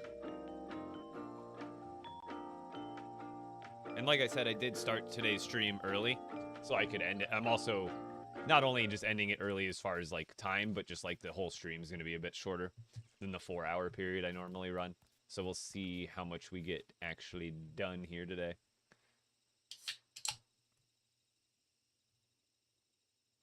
Yo, Esteban, thank you for joining me over here on Twitch, first off. And that is awesome, dude. I've got some people lined up already in my brain, but I want to start doing something called... It could be called the Triple F. Featured Fortnite Fridays, or Fortnite Featured Fridays, whatever you want to call it. Featured Fridays is what I was thinking about. So on my Friday streams, what I want to start doing, possibly even as soon as this Friday, is... for like at least 2 hours of my 4-hour stream, I want to do world features where I go into different creators' worlds and just kind of check out the different builds that they have to show. And the whole time I can record everything, get some really cool shots of the village, and then feature you in a piece of content throughout the week. What time is dinner? 7.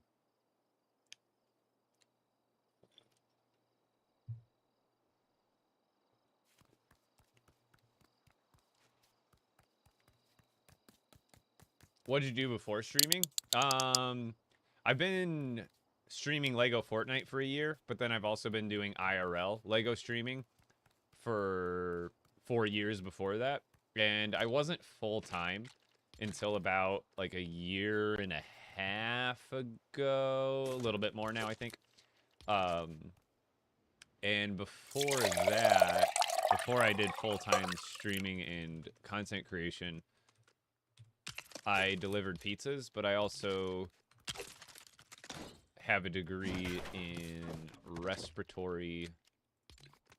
What is it? Respiratory sciences is what the degree is technically called. I went to school to be a respiratory therapist. I just never ended up working in the field ever. However, before this, technically, I delivered pizzas for about 10 years. Let me tell you, at least the place I worked, it was pretty darn good money for the job and the literal zero difficulty level of the job. Like, when I graduated respiratory school, I got my state licensures, and at that point I had decided, like, no, this, even though it was great schooling, like, I loved the science behind everything I learned and stuff in school, and I enjoyed my time, like, learning, but at the same time, like, I couldn't see myself, doing that for the rest of my life.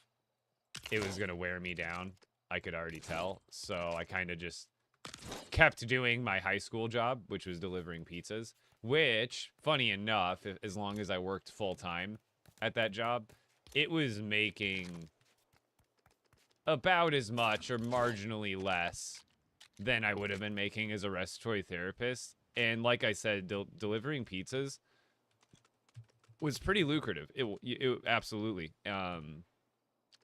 But the stress level and the amount of actual effort you had to put into that job compared to the other one was just worlds different. And I have the greatest backup degree of all time. Let's start by doing what we set out to do. Let's accomplish that. So I don't regret it at all because I still have a little bit of student loan debt, but I still got all that experience, and granted, I would need like a crash course again if I were ever to like try to get back into the field. But during COVID, when it was like really bad, since I had already got my state licensures after I graduated, I just never actually like worked in a hospital.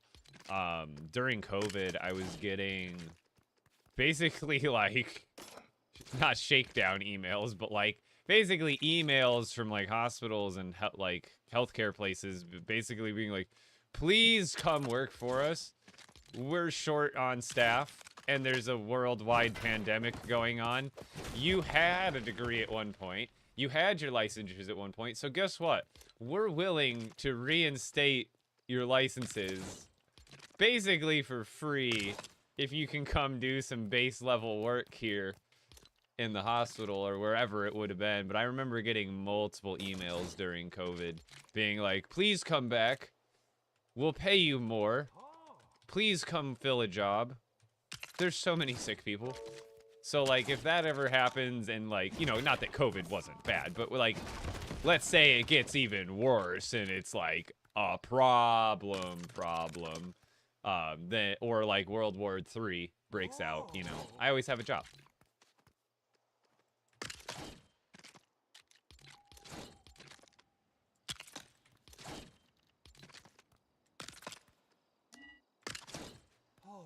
And again, to do the full responsibilities of what I went to school for, I would definitely need some, like, crash courses and classes again to, like, you know, re-up my memory. But at the same time, I still know how to hook up an oxygen tank and read a dial and do all the grunt work on the end of respiratory care. I still know how to give a breathing treatment. Like, am I good to get right back on the ventilators again? Probably not. Again, would need some extra little crash course. But as a respiratory therapist, that's what we learned to do. 2 years of schooling for an associate's degree, and we spend that whole entire 2 years learning about the heart and lungs specifically. and how to take care of them, and how to repair them, and how to make you breathe when you're in the hospital. Because guess what? No matter what is happening to you in the hospital, no matter what sickness you have, if you are not breathing, you're dead. So like, not that we have the most important job, but like, think about it. Doesn't matter what drugs you're given, doesn't matter what you're doing, like, nothing else matters unless you're breathing and moving oxygen into your bloodstream. Otherwise, you're going down the drain. So like, respiratory therapists, they do everything from giving breathing treatments up to working in giving compressions in code situations, and also managing and operating the ventilators or the breathing machines that people have to be hooked up to if, like, you know, there's trauma or there's some sort of disease going on where they need, essentially, they can't breathe themselves, so they, you know, unfortunately have to have a machine do it for them. But those machines, quite complex in the manner of, one, they're complex machines, but people are also very complex, and that you have to dial in that machine exactly how you need to for each individual patient. So one, you help them get better, but two, you don't unalive them with the wrong settings, which very possible. Too much of, because you'd be surprised. You'd think, oh, well, aren't you just giving 100% oxygen to everybody? Not everybody. You give too much concentrated, like, you know, percentage oxygen to a COPD patient, you will kill them. COPD is a really nasty disease that's usually a byproduct of smoking. Chronic obstructive pulmonary disorder. And if you don't get cancer from smoking, that's likely what you have or will get, is COPD. And it's not fun. And it basically makes the CO2 level in your blood such a high level over the normal that eventually your body gets used to it. And then if you give that person too much oxygen, or not even just too much, but a little bit more than the normal, and they literally, all their blood balances are so wrong from smoking, and it's hard to explain, but basically you could kill someone by giving them too much oxygen if they have certain diseases. It's crazy. Okay, so what do we do next? We got all the board. Oh, we got to do that other border over there. And look, it's not getting too laggy on these settings, and then I'm not hitting complexity limits. Oh, the walls, how they're lit up. So since I did every single weapon combo, you might notice the end of those hallways, very bright. These ones get a little bit dimmer. The reason is, you see this row right here and this row right here? Well, these are bright weapons. They're made out of, so at the crafting bench, you can make all sorts of different combos. That's what all these are. So if you make it out of bright core, with bright core as the head, it adds illumination too, automatically, which makes them glow when they're in, that's whether it's in your hand or on the wall mount. So every single, so this row, that row, this row, that row, or yeah, that row, they're all glowing because of that. So you might notice none of the rest are glowing right there. It's literally just those ones. And at night, I do want to add lights, but you got to realize lights add a lot of build complexity compared to like any other item in the game. So if I do lights, they will be at the end. Yeah, it's very bright because of that as well.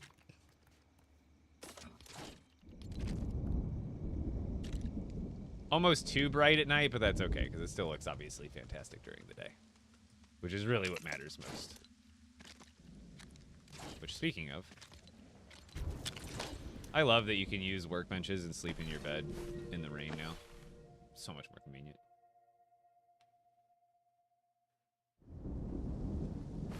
No worries, Reed. I've only been live for about an hour. I started a little bit early today. I've got dinner with my family and Heather and stuff. A birthday dinner. Couple, you know. When you're a family, everybody's got different work schedules, so it's hard to lock down one specific day. So usually we do my birthday dinner within 10 days after my birthday. is when usually our work schedules will end up lining up. Between my mom, dad, sister, her husband, my brother, his girlfriend. My sister also has 2 kids, so it's just like a whole balancing act when you're trying to get together. What did I do here? They do a 12 and then like an 8. I know it peaks up a little bit. I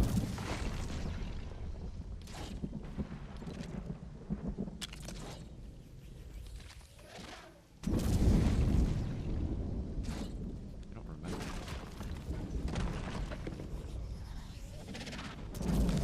Stop it, lightning.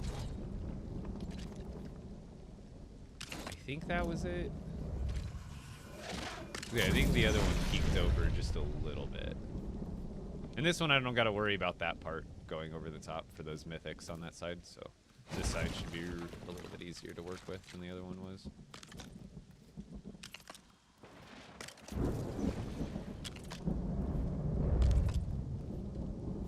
And ultimately, I could go like 2 of these thick. I think that would look better, but that's just... I gotta watch build complexity, and those are creative decisions I probably would normally make. Like, oh, let's go do another layer of these. I think just a little bit more of thickness of that accent color would do better in this situation. But just because of the nature of this build, I have to, like, restrict myself from making those decisions. And that's kind of how you should be thinking, too, if you're trying to build enormous things, is you have to really pick and choose your battles of how much detail you want to add here, there, everywhere, because it all adds up at the end of the day. And the more detail you add, as much as we all want to, you're gonna, you know, approach that build limit that much faster. What's going on here?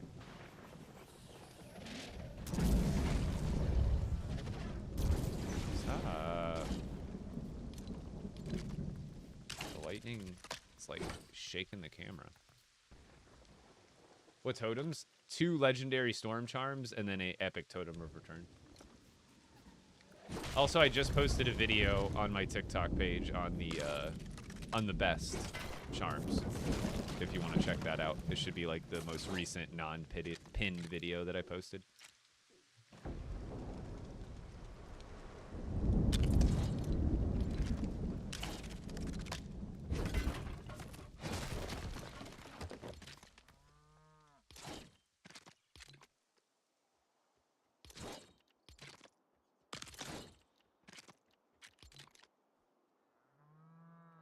Wait, was it 16?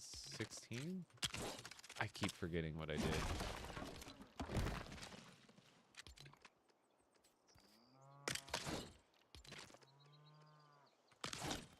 Yeah, that was it. The other side sticks up a little bit too. It's hard to get it absolutely perfect with these ones. That definitely looks much cleaner and cohesive. Then it's kind of unfortunate that I didn't do. I guess I could have favored one side, but I started from the middle and worked my way outward. So right now, these walls on the outside are completely blank until they add... Like, this is axes and forest axes, but what if they add a completely new type of variant? You know, like when they added the machetes for Lost Isles, that was a completely new tool/weapon variant. So, like, next month, I mean, hypothetically, they could add, like, another tool. So then, boom, I throw that tool on this wall. And then what if they add, because they've obviously got crossbows, what if, hypothetically, they added regular, like drawstring bros? Well, then, boom, I add those on that wall across from the crossbows. Now, this wall, I'm going to move this stuff out of here eventually, but this could be reserved for another weapon as well. What's the axe? This is a pickaxe. It almost might look like a forest axe. The legendary pickaxe model looks like this. So if it's a legendary pickaxe, even if it's amber, it's going to look like the one in my hand. So like that's the pickaxe. This is the legendary forest axe. This is what a legendary machete looks like. That's what a legendary bow, legendary spear, legendary dagger, legendary sword. So obviously all of them look the same in all the different colors, but they're different colors. So like even though this one's red, it's still the same shape pickaxe. So this one's a pickaxe that happens to be This pickaxe that's in my hand is... How does the build limit work? I didn't know that was a thing. So the build limit, it's not like a hard number. It's a complexity thing. Because the game, it's not like they want to give us a limit. Like, a lot of people are like, oh, the devs, they could just work harder, and it's a Lego building game, and it should just be unlimited. I agree. It'd be amazing if it was unlimited. However, I also realize the restrictions of this game versus Minecraft and Terraria, which is always the comparison that gets made, is Minecraft and Terraria have unlimited building. Why doesn't Lego Fortnite? And the reason is, well, Minecraft and Terraria, they're modern games, obviously. They were made recently. However, they're made on what I would imagine are custom engines for that game. And then also on top of that, the style of the game, even though it's a modern game, they are retro graphics. So it's like Doom. You know how the joke, you can run Doom on anything? The reason you can run Doom on anything is because it's so efficiently coded, and it's also so basic, and it's a retro graphic game. It doesn't take a lot of resources to run it. You can run Doom on a Nokia phone. Or inside, literally, you could build a computer in Minecraft that plays Doom. So, Minecraft is a lot the same, where it's a very simplistic graphics, so therefore the coding and all the stuff behind it that has to, and the game has to think and keep track of things with memory. It's really easy for it to keep track of all those unlimited Minecraft builds and Terraria builds, because it's like, it barely has to try to do it, because every build is basically nothing. Every block in that game takes nothing to render, it's got 6 faces to it. Whereas, like, this sword right here has more faces and polygons to it than probably 1,000, Minecraft bricks do. It's not a bad thing that Minecraft is that way, but by design, those games are built to be, that's the reason they're unlimited, is because the graphic style is so stylistic that the game doesn't have to think about it as much as, again, this isn't, no Unreal 5 engine graphics in this game, but this is a modern game with, like, arguably modern graphics that has to run on a modern system. So it's much harder for a game like this, and obviously there could be better optimizations, but overall in a game like this there is going to be limits, and it's not even a hard number. It's not even like, oh, you get to 2,000 pieces and it cuts you off. There can be builds that are 2,000 pieces or whatever in this game, 2,000 blocks or whatever, that you do hit build complexity because you built them so close together that it's a really dense, complex build. But if you took those same 2,000 blocks and you spread them out a little bit more, you can build a little bit more because you're not as dense. So the complexity is not necessarily a hard number. It's more of a heat map of your builds. The more stuff. So like these walls are hot AF because each one of these wall mounts is a piece or a block. So like there's like over 100, however many hundreds of wall mounts are on these walls. And there's this area seems big, but realistically it's pretty small, all these shelves. So this area is hot. If I build much more in this middle, I will probably risk hitting the build limit. But if I continue to realize that the limit and density limit is there, and I try to make sure I spread things out evenly and not make it too tall, because if I keep going up, that's still just as dense I think. I really don't know, but I know building outward is kind of the technique. You want to keep things separate, a little bit spread out, and you won't hit that. You won't have to worry about it as much, but it is an inevitability for a lot of people. Chad, is he tall? I'm 6'2.5".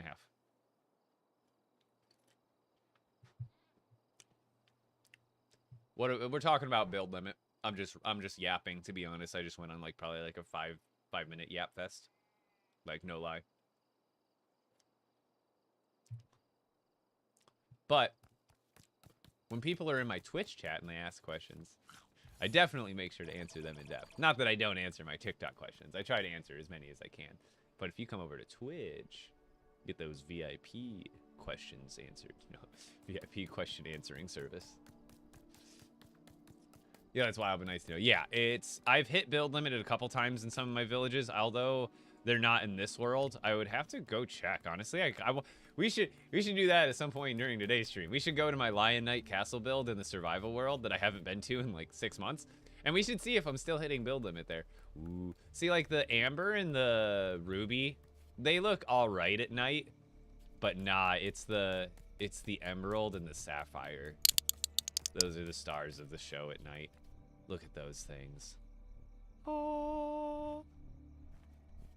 How do you level up the rift weapons? I have a video on my TikTok, but basically you need the legendary rune, legendary forge, and then you use rift crystals to rift a purple item. So like this axe and this dagger are rifted. So if I wanted to level it up, what I would have to do is like hit stuff with it, and every hit that I do charges it up, and once it charges up all the way, it turns into a legendary. Okay, so we got all the borders done. Let's take a quick nappy nap. Just came from TikTok. What's your favorite wall? Ooh, that's a good question. My favorite wall... So, I kind of split up the legendaries and the epics because the legendaries look amazing. The thing with the legendaries is, as soon as you get it to legendary, no matter what gem type it is, it's not sapphire. You might think that color is sapphire.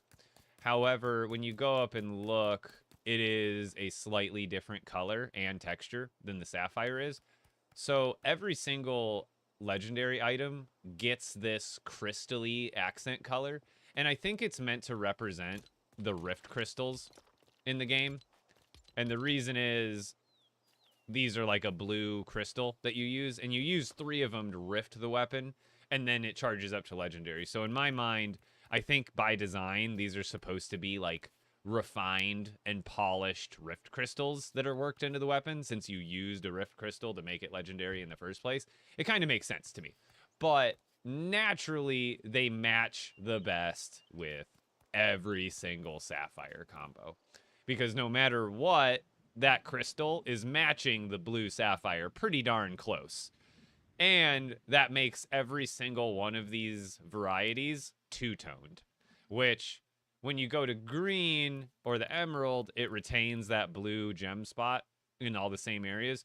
So instead of it being two-toned, it's three-toned. It's blue, it's copper, and it's green.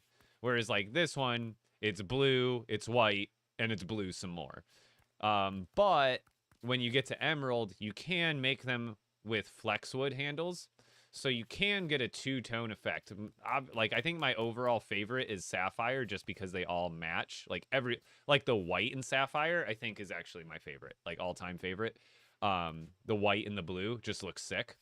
And then for green, or for the emerald, I like emerald and flexwood because it's green on green, and it kind of still gets a two-tone effect, even though you're forced to have this blue color. But because the handle matches the blade perfectly, you get a two-tone effect on this set right here. And then the same thing, actually, there's 2 situations on these ones. So I love amber as well, but you can kind of get, like, again, all of these are 3-toned. The wood kind of matches a little bit, but the rest of these are 3-toned, which kind of look good, but not as good as the 2-toned versions. But then if you do amber and gold, it's obviously amber, but it matches the gold pretty closely, so that this set is 2-toned. Then with ruby, you can do ruby and mahogany, and then with this set, you can get a 2-tone effect on the ruby. So I like this one the best for ruby. And then also, honestly, the white.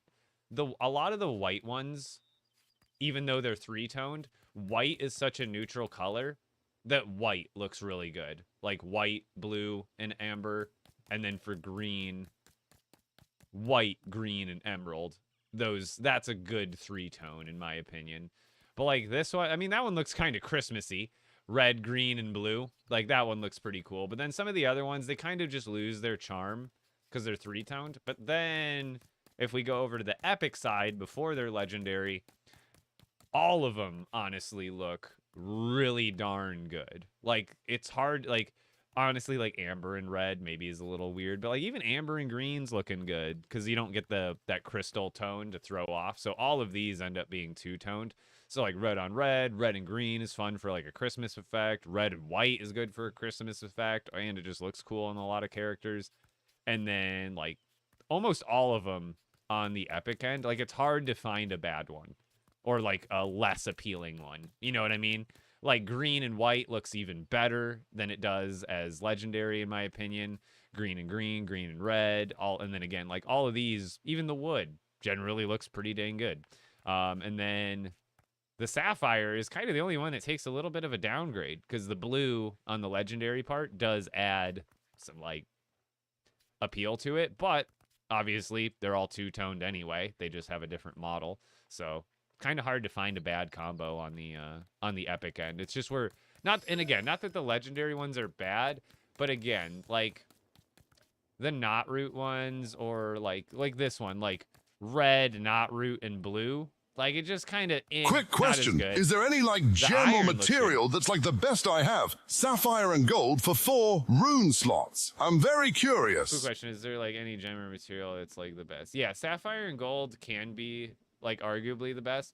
But I also like ruby and gold, because you only get 3 slots, but ruby, instead of adding a rune slot like sapphire, ruby gives you bonus attack speed on the weapon. So you sacrifice a rune slot by not making it sapphire, but you gain attack speed by making it ruby.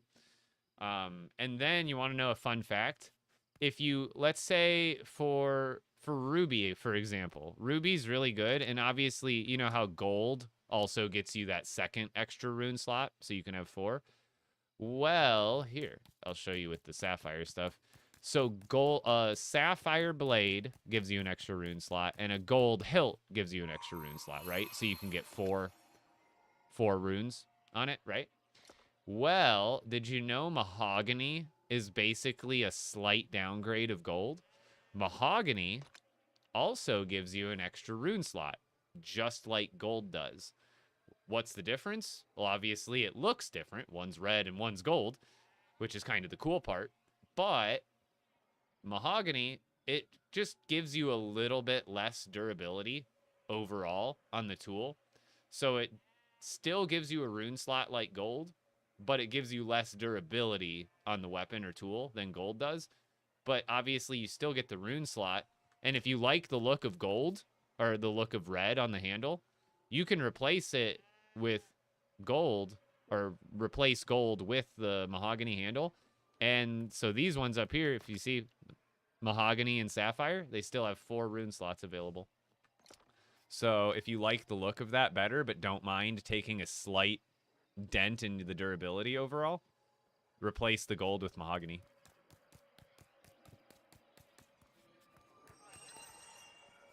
Oh no, the pink ones, easy. So these are the mythic ones. You get these ones from defeating the Storm King. These 2. However, the pink ones, easy. These ones, let's see. Yeah, there we go. So like this one, if you want to make like any of the pink combos, like this, these ones are really easy to make. Same thing with like those ones. All of these ones come in pink variety. But then there's also like this one, and this one's really easy to make. So you can make the pink weapons really easily if you want to. This one's gray. You just need, I think, regular storm core to make it. And then for this one, you need greater storm core to make it. So the pink weapons, the regular ones, are actually really, really easy to make. So here, I can show you on the crafting bench real quick. So like if you want to make a pink pickaxe, go to the head. You can make it greater storm core as the head. That'll make the pickaxe part pink. And then you can kind of choose what color you want the handle. If you're just going for color, you can make the handle white. Because pink and white, honestly, that's a good color combo there. And then for this, it doesn't matter what you use. It's not going to change any stats or any colors. So this is how you would make like a pink and a white pickaxe. Although it's going to be rare. It's going to be a blue rarity. But if you want a pink one, go with that. And then same thing with machete. You would just use the storm core as that. You want to make it white for the handle. Give it a frost pine handle. Bada bing, bada boom. Got a pink weapon there. Now, the other ones, they are gray rarities. So you would scroll down. If you want the pink regular one, that's made out of storm core. So you would go to the head of the weapon. You would make it out of storm core. And then the rest of this doesn't make a difference. You can use gold. Gold will make it more durable if you want it to last longer for whatever reason. But the bottom, you could just use dirt materials. You could use wood and then basic claw, and then boom, you have a pink one. It's not going to change the look of it. And then again, same thing with like the axe. If you want a pink axe, you just make it out of storm core. Boom, pink axe. You want a pink sword, either make it storm sword, make it with frostpine to give it the pink and white combo, or again, make it out of the regular storm core to give it the basic look. And then again, this one won't matter for that. You get a pink sword. So each one of them has, so if I go through, there's the pink spear. And when you actually have it out, it's kind of cool. It has a kind of a pink crystally effect compared to the other ones. So it is like very shiny in comparison.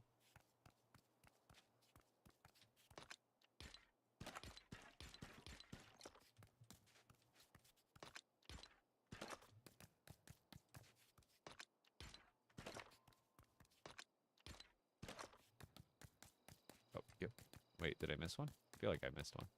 Yeah.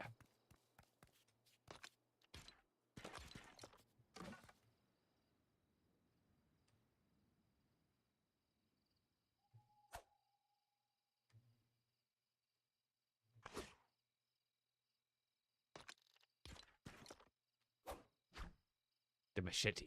Yeah. Yeah. Yeah. Yeah. Yeah, it's you can see why I had so much fun doing, because there's so many fun combos.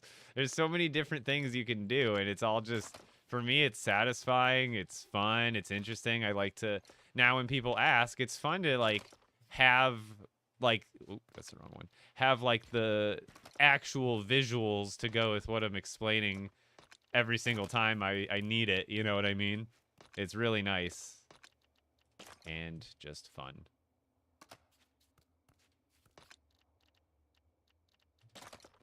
So then kind of same thing, I can show you some of the other. So here, let's just grab this. Oh, it's too high.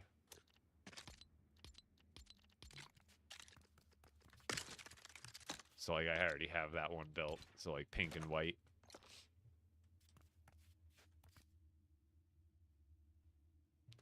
It would match Cuddle Team very well. I don't even know where to start on my village. I'm so bad at building. Start small.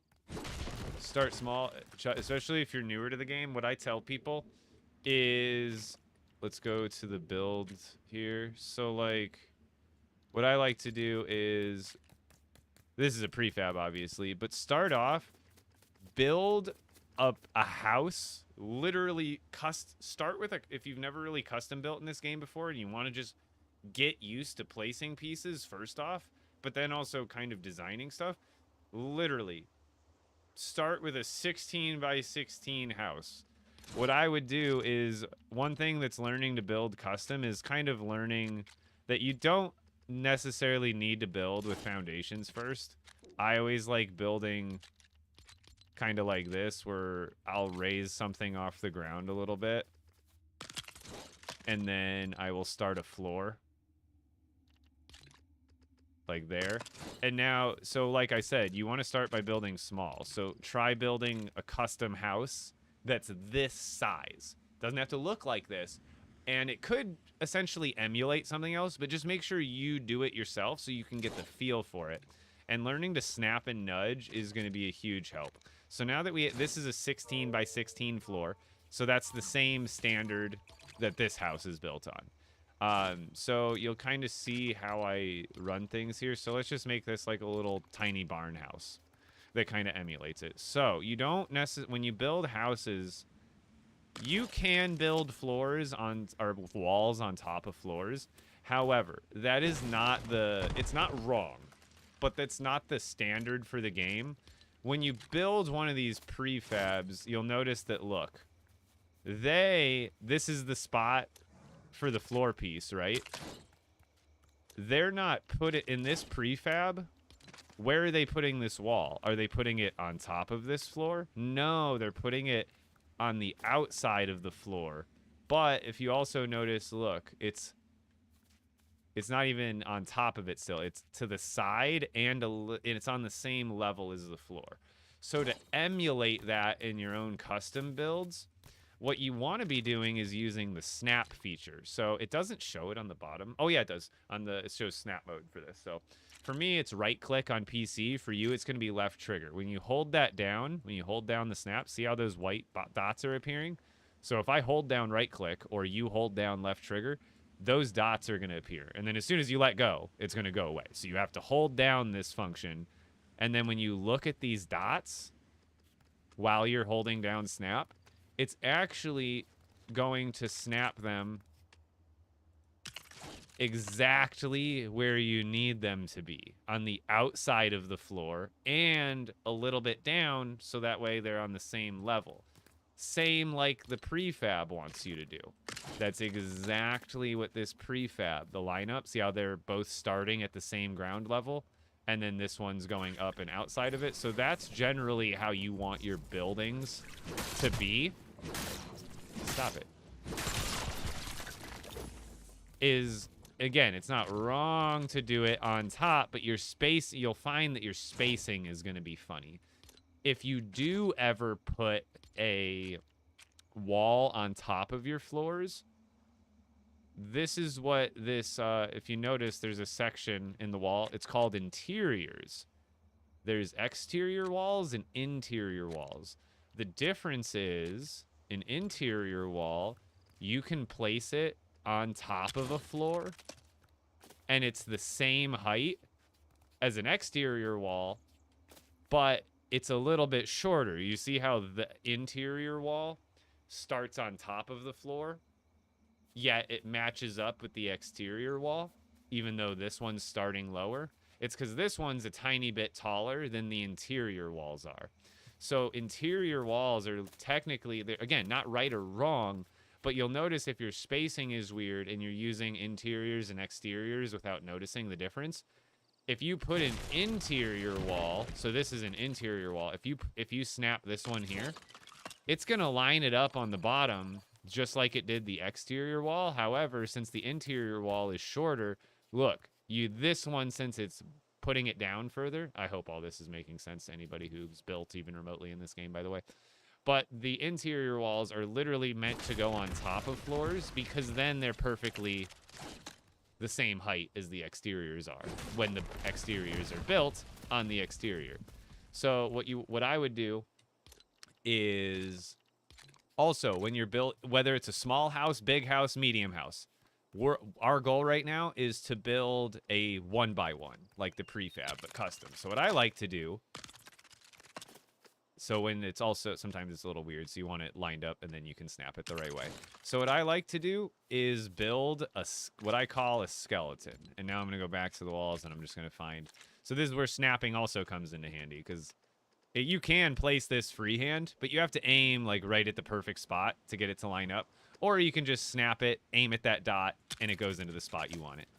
Snap it, rotate it, place you want it. Even though that one's a little bit wrong. Place it, snap it, rotate it, snap, place it. So now what I'm going to do is, I'm not going to use the barn roofs because these are technically like the wrong... Actually, I think they will work.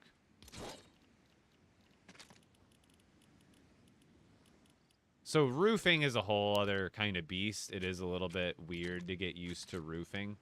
But here, snapping, if I snap to this corner, it's going to place that roof piece like in the perfect spot that we want it. And then now I can snap that one over. Then we can go over to this other side. And then there's also snap points here.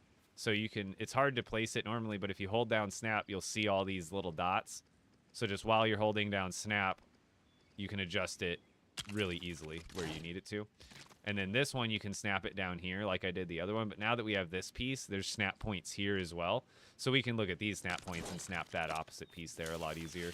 And then once we have those, again, roofing is a little bit like wild. You have to kind of get used to it because here it's going to be a perfect 16 that fits here. So now that we have this, I'm not going to worry about the top. So you might be like, well, what about the doors and the windows? Well, I like to get this is a basic shape, a square. We know what the shape is going to be, but I like to start with the shape of the building first because we can always go back through and break that wall. And then what we do is that was a size of 16. So what we can do is we can just literally fill that now with a door that's 16 wide. Or let's say we wanted to use this door that's only 12 wide. So then I would snap it here, nudge it over to the left twice, place it there. Now that leaves gaps, but we have 2x2 pieces. So there's always a way to work around. Now that's literally, that's literally the same door with extra steps. But you get my point, is once you get the shape, it's really easy to sculpt in all the other final details, like a door. And maybe on the sides, we want small windows. So we're just going to snap those into place. Oh, I did that corner piece wrong. It's facing the wrong way. Let's just take that out. Put it back on the right way. And then now we've got that window there. We've got this wall we're going to break. Now we're just going to replace it with that window. And then I'm going to hop in here, break out this back one. For the back window, we're going to use this big one to contrast it because we already used all the small ones. So we're going to go like these small window. And then on the back side, we'll have this nice little sliding window to kind of change it up a little bit. And then you might be like, oh, well, what about underneath? Well, even if you build something floating like this, there's always something you can do. So again, snapping. Right here, this stair piece is actually able to snap to this piece perfectly, and you can rotate around, but then you can snap it. This will go into the ground just fine. You can't snap parts into other parts, obviously, as you can see. Like, it has to be outside of another part, but if it goes into the ground or certain walls, it's fine. So now what we can do is, this is kind of a bad example. It's not going to look the greatest, but so from here, what I would do is, let's go to our parts list. Let's find something that looks remotely, this one will look nice. So what we can do here is, again, snap points. So we can snap to the bottom here, or if you can't find the snap points and they're not working for you, you just need to look with your camera manually to get it to go underneath. So I'm going to place this one here. Oh, I'm flagging. And then I'm going to do, then now I can break this since those are now supporting this whole thing. And then we're going to go back to this piece. I'm just going to snap it because it's easier. Let's do that one opposite. Do this one here. And then let's go with a random, what support pieces do we have at our disposal? There's a lot of ways you could do this. I could use, oh, that's actually better. Let's do that. Let's use this one and just double it up, maybe, in the back. I think that looks kind of cool. And then we can have this one actually facing the other. See, I get into it even if it's a simple build, but you see all the possibilities that start to unwind when you build stuff like this. So snap that down there. Then on the corner, maybe we want this oh, I like that actually. That looks cool. Just that little red stripe going down. So we snap that there. Snap that there. Snap that there. And then we're going to do this one. Oh, is it going to let me? It shouldn't be in the way. It should let me put it there. There we go. See, that one I couldn't snap, so I had to, like, look at the perfect spot. So now we have ourselves a little barn house. So start small. If you can't do this, how do you expect to do this times 10? You know what I mean? So start small. It makes it easier to digest in your brain and working through it, and also learning the controls and learning how to get the pieces where you want them. And then once you've done this successfully, try another one that's maybe that size and a different style. You start to get used to it. You start to like build up habits. You start to build up like, oh, I know it works. I know it doesn't work. So then maybe after you practice building a couple of buildings that are this size, then maybe you work up to maybe a building that's like, you know, what's a good example? Like the perfect size. You know, maybe you work up to a building that's this size, where you add a few more, instead of it being a box, you know, you start out. So what you would do for that Is this helpful for everybody? I could keep going on this for like ever. I need to do video. This right there. Honestly, that needs to be my YouTube videos. That right there, is that not a YouTube video right there? What I just did? Like, if I just like cut that up a little bit so there's not as many pauses, would that not have been a good YouTube video, right? Like, am I crazy? That would have been helpful, right? From like beginning to end. And I could keep going too. Now, like I could do this all off the top of my head. This is epic. So like hopefully this is helpful. There's all sorts of different ways you can make things work. And like let's say I wanted to make it even more detailed too. We could get rid of that. Let's kind of forget about the bottom parts. Let's go to floors and let's grab like an 8x8. And what I'm going to do here is I think I should be able to, yeah. We're going to, so you can snap and nudge. So you know how you can nudge pieces around with the directional pad on controller and arrow keys on PC? Well, you can also, so just like I was showing you how there's snap points. So let's say you snap it here, but you're like, oh, well, it snaps here, but I don't really want it there. You want it even, like this will get it even with the other floor. So if I open this door, you'll see. We're actually snapping it perfectly even with the floor that's on the inside.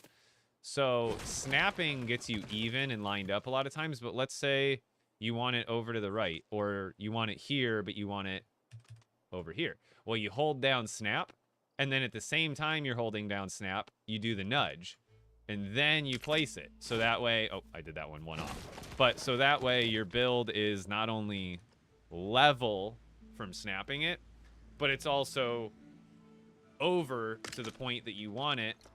So now we could start with these, boom, and then here we'll need to switch it up because it's a different size. So here we would need like a 2x8 or a 2x4, this one. So here we would just need one of these, then another 8x8, and then we can continue. I'm not going to worry about lining these up. And then here we would get to the end, we would need another one of these to even it out, and then back to the 8x8s, go around. Right here we go back to the 4x8, and then back to the 8x8, boom, all the way around, and then at the end right here, we just do that, boom. Now we have something that looks a little nicer than it did before, and even right now, we could start to get rid of this, because if I'm going to cover this up, and you're going to build more in your village, all of these pieces count as build complexity. So now those are the, no, so now we want to leave at least one piece anchoring it for now. So now we're gonna move this, move that.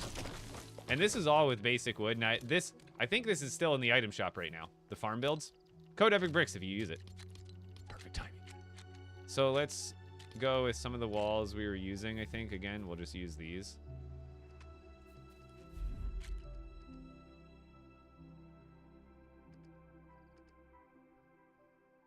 So using those ones, it'll be a little bit different, but oh, that'll be perfect.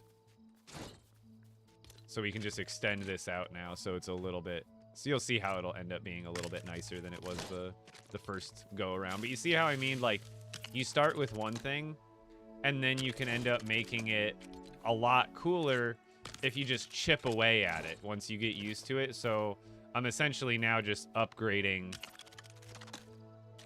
this entire like deck, so to speak. I'm gonna make it look a little bit nicer than it did before. And you see how I'm snapping? See how normally to get a piece down here, it would be impossible if you're not snapping. But since I'm able to snap to this piece here, no problem. So then here we could snap the stairway there, nudge it over a couple spaces to make sure it's centered. And then now we would add the railings. You know, whatever kind of railings you wanted to add. Now you got to worry about spacing a little bit here more than other things. So you got to kind of work out the ones that are going to work right for you. Is there a 1x1 of this? No, there's a 2x1. Interesting.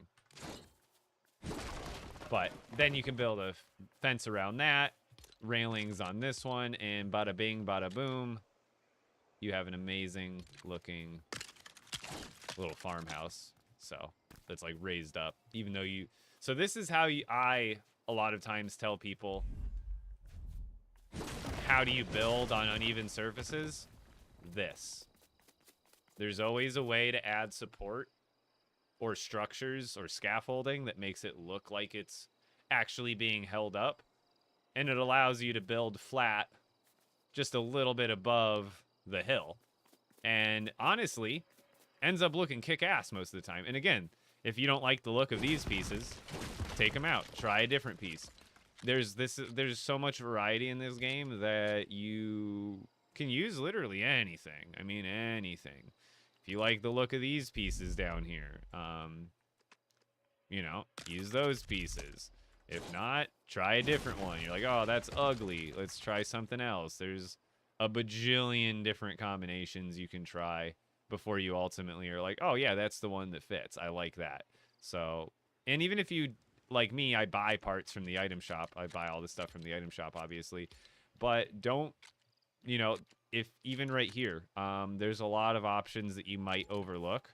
Like, you know, it's not going to look necessarily good here. But this is a railing. This is just a regular railing piece. Now, it's a little bit harder because not every piece has the same kind of snapping capabilities. But you could add the railings down here. Now, to get a railing below that, they don't necessarily snap down and above and in the right spot for here. So right here, you would actually have to manually look here to get it to go underneath like that. But as you can see, if you can get it to place downwards successfully like I'm doing, so if you can, a lot of times when you're free placing it underneath, you have to have an underneath POV.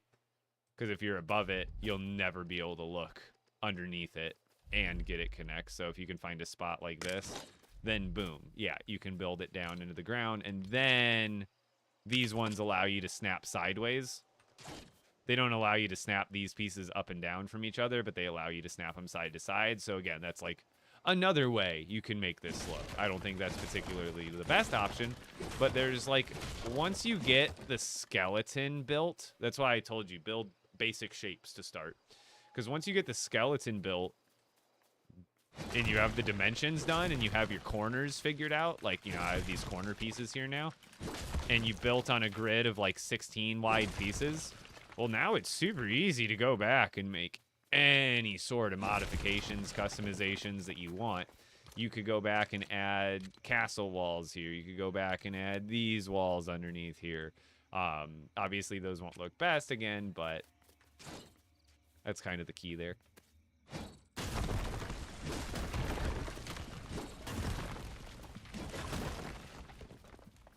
How do you broke, if you, there is no really breaking the rift. If the rift, because I'm guessing you've never had the rift show up to begin with. You need to do the storm chaser content to get the rift to show up. And breaking the house on the outside won't affect that at all.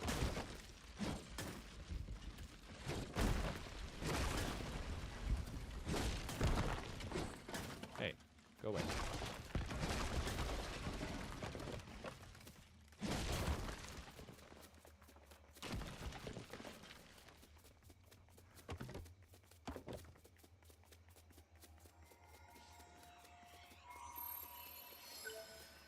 Yeah, snap mode saves you in a lot of situations, but yeah, you gotta get creative if it isn't able to help you. It's not able to solve every problem.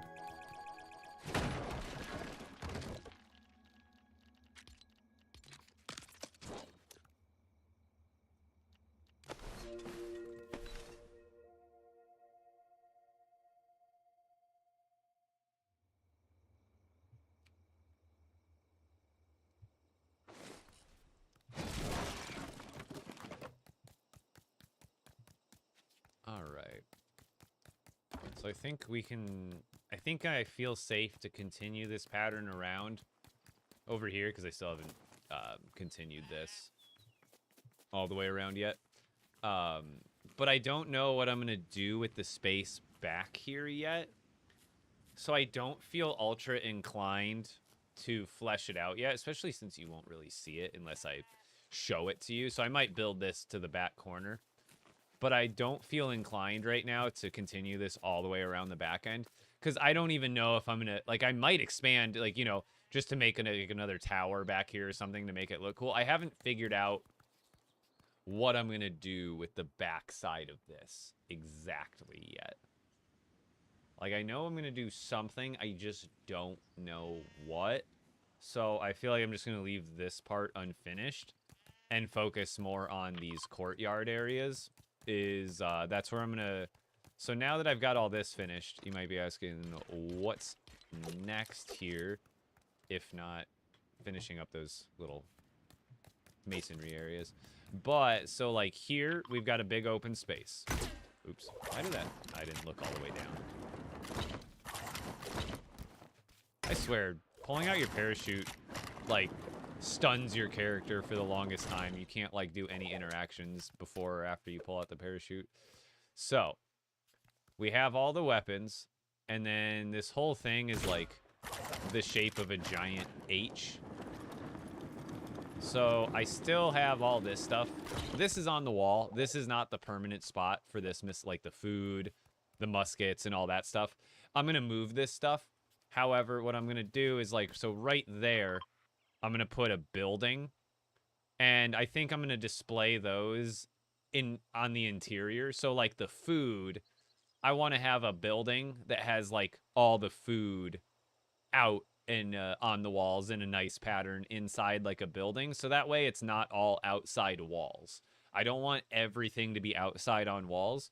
So for the food and, like, some of the other miscellaneous items, they're going to go in, like, a building, like, right there. And then I haven't moved over the legendary fish yet. But the fish... Oh, I haven't moved over the bait buckets yet either. I think I forgot about those. Technically, that wasn't included in my Reddit video. Hopefully nobody noticed. But anyway, the fishing rods, the bait buckets, and the legendary fish, they're going to go in a building. I might have to move that tree, even though it looks kind of nice there. But the other opposite end, I'm going to make another probably mirrored-shaped building. And that building will hold all the legendary fish up on display. So, like, I've got plans, but I wanted to make this part at least look a little bit nicer before I started on the courtyard areas. And the other reason I wanted to do this way is because you see how it flows into an open courtyard here? Well, this building isn't going to technically connect. It'll be right here, obviously, or, like, right about here. But I'm not going to have it physically connect with pieces because this is such a huge megastructure. I don't want to... keep at, even though it's further away, I'm pretty sure if it's connected, it starts, like, bleeding the complexity more because they're connected. Do you know what I'm saying? Not the tree. I know. I wish we could don't worry. I still got two big old boys right over there in the backdrop. Don't worry. We still got some nice trees. And over there, and I guess over... Oh, it's not like a big tree area, but we still have some nice trees. It's just one tree. One tree. So this stuff will get peeled off of this wall here soon. But I will make like a temporary bridge where I kind of...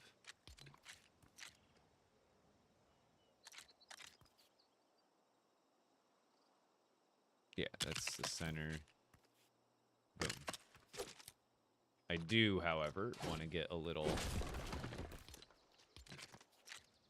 figured out here. Oops. Centering. It's all about centering. So wherever I build this will be my center line. Oh, it's also good to know the elevation, too, to build it. Whatever structure is, it'll have to be... Like, it will be up a little bit. So that's centered. So whatever the entrance of that building is, that'll be centered right off the bat. I've not really been into Brick Life. I do want to play it more to decorate houses, but then I have to do the jobs and stuff, and I'm not too into doing those jobs to progress my way through the game.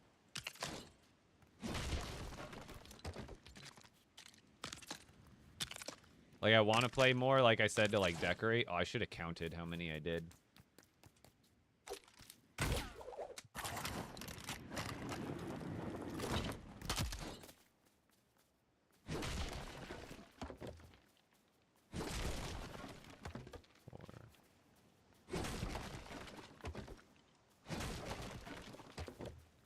1, 2, 3, 4, 5, 6, 7, 8, 9. I guess they don't have to be even, but I want to have them be like when I'm ready to put something in and pick the final spacing. It'd be easy to tell.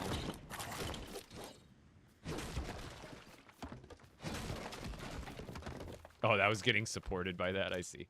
So that's 1, 2, 3, 4, 5, 6, 7, 8, 9. So again, I probably won't build it out that far. Actually, I do kind of want to build it out that far. I want to leave some room in this courtyard, which I can eventually decorate with some more benches and stuff. But again, when you're building big bases and you have big plans, you have to, like, you know how it's kind of like if you're a sketch artist.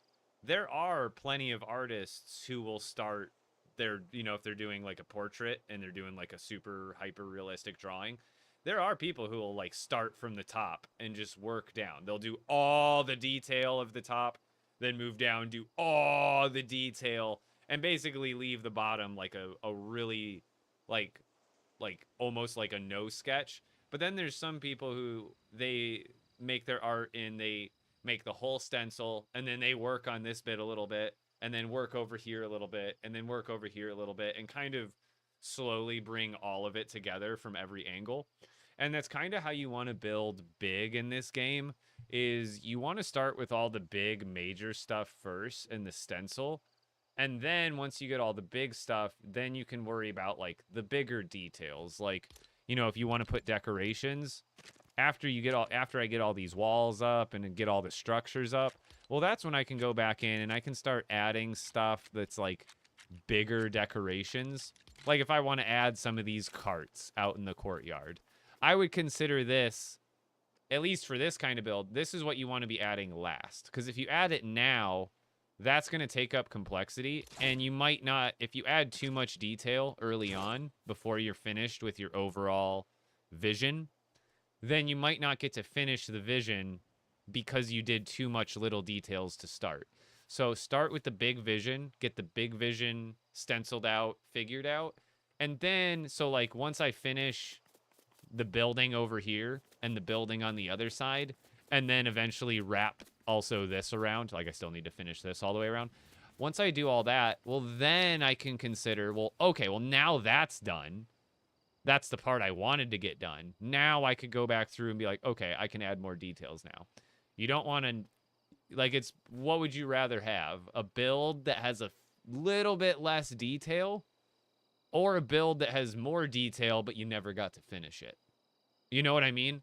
I will always favor a build that's slightly less detailed, but at least I got to finish it because it was a big project. At the end of the day, that's my goal.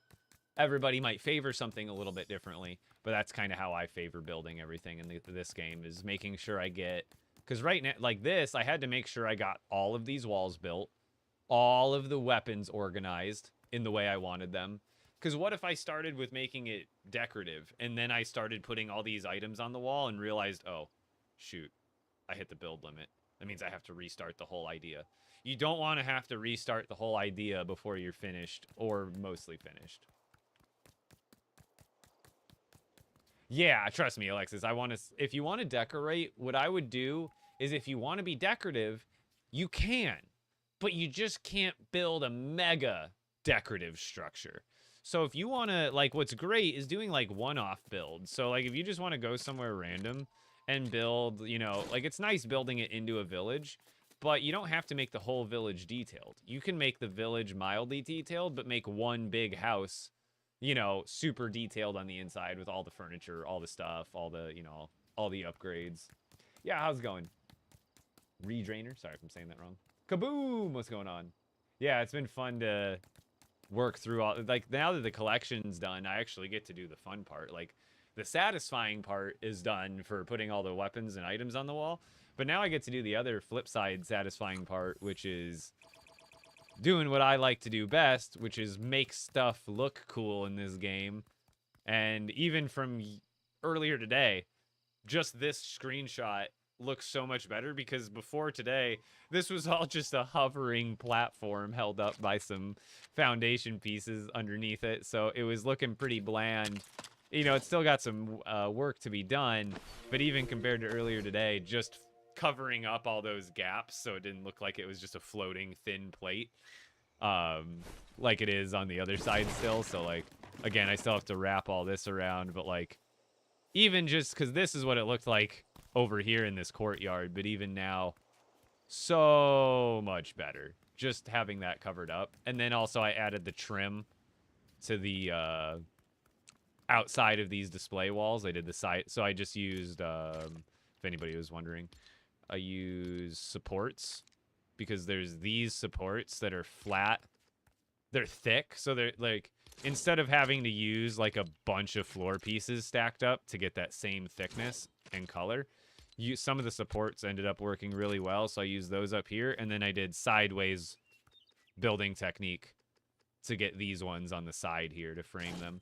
So this is where sideways building comes in handy, way more than putting chests on the walls. Putting chests on the walls is but the beginning of learning how to use sideways building techniques. Yeah, it's cool putting a chest on the wall. It's cool putting a workbench on the ceiling.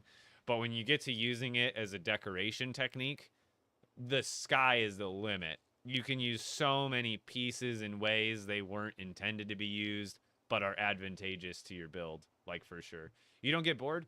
No, it's kind of like, you know, and I do consider myself an artist, you know, to an extent. But it's like anybody who draws or paints. You know, if they enjoy painting, do they ever get bored? Maybe they get a little burnt out. Maybe they get a little bit of artist block, writer's block, whatever you want to call it. But at the end of the day, an artist enjoys the process. It's not even just finishing the painting. They enjoy starting it, stenciling it out, planning it out, doing all the line work, coloring it in, choosing the color palette, then finishing it is kind of like a bonus. Or it's like the same thing for me in this game, where it's not just like, I don't just get enjoyment from finishing a village or having this cool thing at the end. I enjoy the whole process. I'm a numbers guy. I'm not like huge into math, but, you know, I'm a numbers guy. I'm a logical thinker. I love planning stuff out like this. I love the process of like beginning, middle, and end, you know, the whole journey kind of deal. So for me, I might get a little burnt out one day if I play for like 6 or 7 hours straight, but the next day I'm ready to hop right back on and continue the project. But for me, I really don't get bored. How do you get spikes around your hunger circle? That's from playing in expert mode. It's just the symbol for playing an expert. What is the empty wall for? So right now there are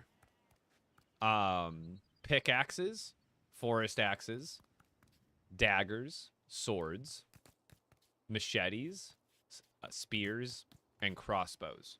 However, machetes weren't even added until the Lost Isles update. So this room, again, part of my planning process is I always plan for expansion. So each one of these walls is representing a different weapon type. But what happens a month from now if they come out with, we've got crossbows, what if they come out with regular bows to use as weapons in this game? Well, then I would need another wall, right? So I have a couple of, and this wall is going to be cleared off eventually, but this leaves me room for if new stuff comes out, I don't have to build anything or break anything to expand it. It's already expandable. And then what's cool about this display is I put the border up there, but you see how this goes upwards in different kinds. So this goes in rarity sideways, but upwards it's going out of what it's made out of. So this is made out of gold, made out of iron, made out of copper, made out of storm core. So if they come out with a new material tomorrow or next week or whenever, and it's able to make another variant going upwards, all I have to do is expand this display up. So again, this is made out of gold at the base. This is made out of iron. So if they come out with, like, let's say they come out with bronze for all intents and purposes. Let's say they come out with bronze next week, and I can make a bronze version of this crossbow. Well, then I would just build one more row of all the bronze ones, and then with any other one. So I have expansion that can go either way. And then same thing with these. If they come out with, let's say, a purple, you know, ruby is red, amber is yellow. Well, what if they come out with like a purple gem in like a month? Well, then all I have to do is shave that off, build the wall out a little bit longer, and then boom, I have another slot for the purple one, all the purple ones that they would come out with, right? So there, in some cases, I'll have to break some stuff to expand it, but for the most part, I have future-proofed a lot of this. A lot of this is expandable if it needs to be. That's the, so like, I think of everything. And it's all, a lot of it's never on paper. It's always just like, and that's the thing. That's why I tell people, like when I did that demonstration with the little small build and just getting repetitions, build 5 buildings that are that small, then build 5 buildings that are a little bit bigger, then build 5 buildings that are a little bit bigger than that. And eventually you'll build enough things in this game where you know you have this like internal list of do's and don'ts. And also things that where you're like, oh, well, I had this space issue in my last build. And I remember if I just had done this, it would have made it all better. And you'll only know that information is if you messed up or you made some miscalculations on past builds that you now know, oh, I can calculate and plan for that this time around. Whereas in the past, I've had plenty of situations where I'm like, oh, well, how do I expand this? Shoot. Well, now in this build, going into it, I knew that that was a problem that was going to need to be solved ahead of time. So getting repetitions and building in this game is going to make you a much better builder all around. One, in your techniques, but also just, again, that internal do and don't list is going to make it a lot easier for you. Are you just showcasing weapons? Yeah, this whole build is for showcasing weapons. I'm getting a little distracted and yappy right now, but I'll get to building here. I think I gotta, yeah. This Red Bull's running through me. Restroom break, and then we'll get building.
Oh, it's the best thing. It's like the content creator special. 200 V-Bucks, I'm sold.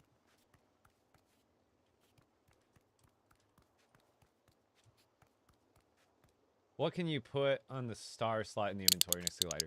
Just the illuminator. I'm going to make a video on this here probably tomorrow. The illuminator, it's not technically a charm, but on the when you open up the crafting bench, it's going to be under the charms. It'll end up being in the green section under charms, even though it is a passive equipment. So in the codex, it's under the equipment. But on the crafting bench, it's mixed in with the rest of the charms, which kind of makes sense. I get why. But technically, it goes in your... So if you hover over this slot, this is actually your passive equipment slot. So when you look at the illuminator, it is a passive equipment. So it goes into that slot. And what it does is it puts a light over your head, even when you don't have a torch out. And to make it, you're going to need 3 wool thread, 10 glass, 10 bright core, and 5 purple thermal fish. Purple thermal fish can be caught in desert lakes.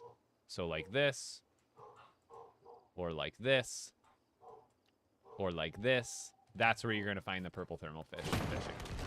Do you have all the fish? I do. I just haven't moved them over to this base yet. That might be what I work on first. I think we'll make this the fishery. I want to build it kind of far, so I think this is a good spot. Let's go with this. I think 9 spaces away is just fantastic. So, start with a floor. We're going to use the floors we've been using, which I think are the Nightmare Before Christmas ones. So what we're going to do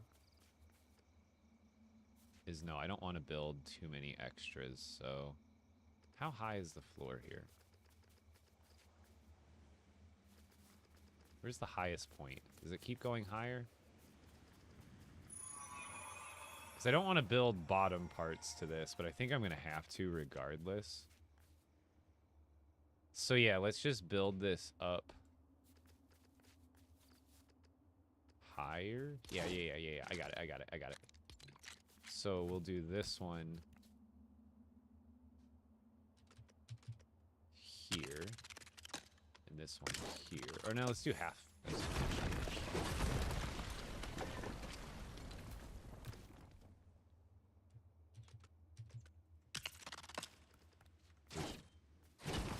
Snap it.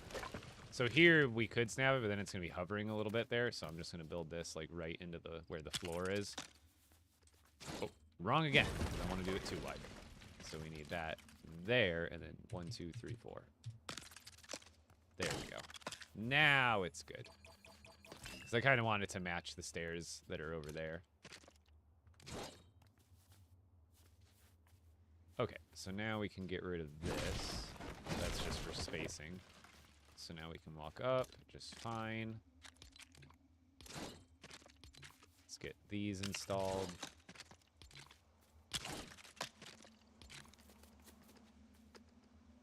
That. Okay, so we have our entrance. Let's figure out what kind of build we want this to be. And let's go to floors. Do this. Boom. How big do we need this building to be is the question. See, this is how you're going to see how I start all of my builds. So it's gonna be dependent. I'm not gonna be able to flesh it out today because I think what I'm gonna need to do is essentially like a test run. I need to kind of like I did with the beginning of the village,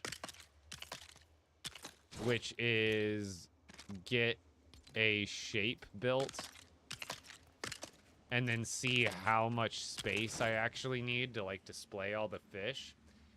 And then, obviously, keep in mind room for expansion at some point.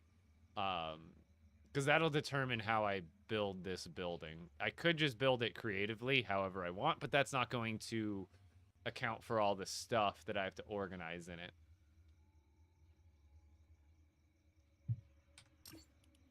And we did have a skin redeem on the Twitch. Oh, good. It was only 6 minutes ago that I missed that. Yeah, Roblox Master, I remember. Welcome back. So if you want to redeem my outfit, you've got to head over to my Twitch channel, where I'm live right now, and you'll start earning channel points, and you can use those channel points to pick out my outfit. And Tori has picked out Cutie Pie. Yes! Cutie Pie! You have to deal with it for like 40 more minutes. You're gonna like it. Wait, you did stairs first? Yeah, so for this one, you could start it from anywhere. But since this one, I needed the stairs centered, it was easier to start with those. Because if I have the stairs centered, that means the rest, see how I snapped outwards with all the floors? Now as long as I keep everything even going out each side, that means the whole building will still like stay centered if I want it to. You don't have to. Like this build that calls for symmetry, in my opinion. But a lot of castle builds that I do, I don't like doing symmetry. T-block. No. Where do you find those crystals? Check out the video on how to get legendary weapons on my page. Plus, I also have a how to get rift crystals and how to get Eyes of the Storm video on my page as well. Where's the wall that levels up weapons faster? It is in Storm Dungeons. It should be like a wall around the entrance. You're kind of gonna have to just play around and hit different walls until you find it.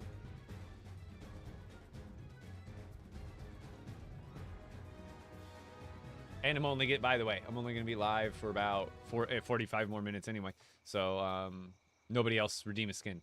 Otherwise, I'm going to have to refund you because I'll only be live for about another 45 minutes. That's why I started early today, because I'm going out to dinner with my family.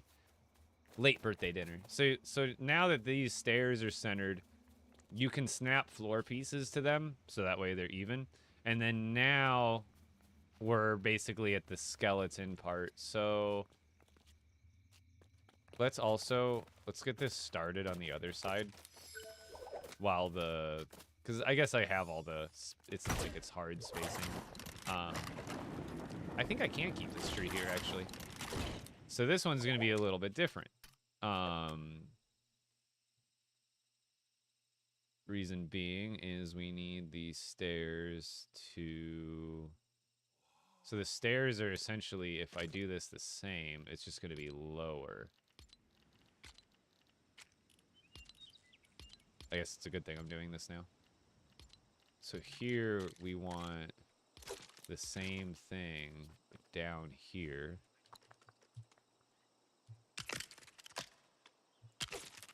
So the spacing is the same. This building is just going to start lower, and it's going to need more building down into the ground.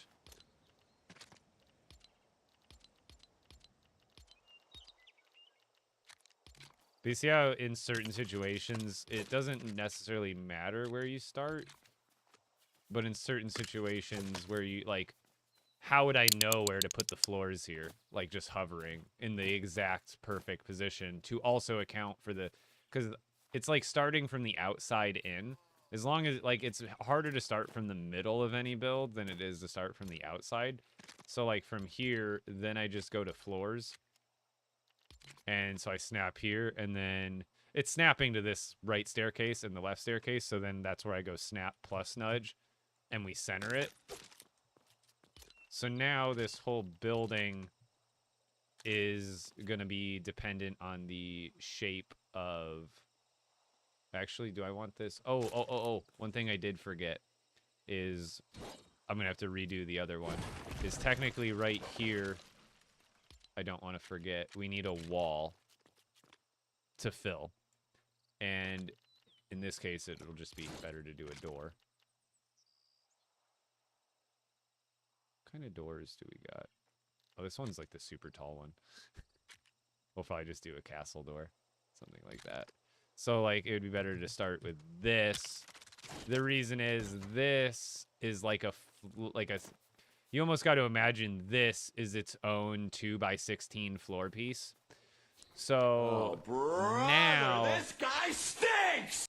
We can start the floor. I didn't account for that, the first one. So now we have the spacing available here to continue this wall outward when we need to. So as long as you're keeping everything, like, it's, again, this takes some repetitions and understanding. Like, if you've done a couple of builds, and this is why I try to say repetitions means a lot, is because I kind of know where I can start and how I can start it. So again, the reason I just made that adjustment, you'll see on the other side what I did wrong. And that's because now when I want to go add the door, just like I told you guys before, you don't really want to be adding these on top of a floor piece, because then this compared to this, it's going to be off. This is going to be essentially the correct spacing for an exterior wall, where this one's going to be raised up too much. So this whole thing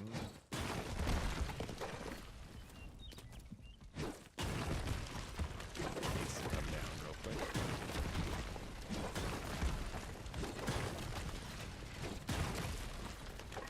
Because I need to do that door. So the door, again, see now, it's also the right height too. Because again, if I were to did what I did before, this would be on top. It would be up like 2 plate pieces high. So this is essentially not the correct, but the better way to set it up when you're starting.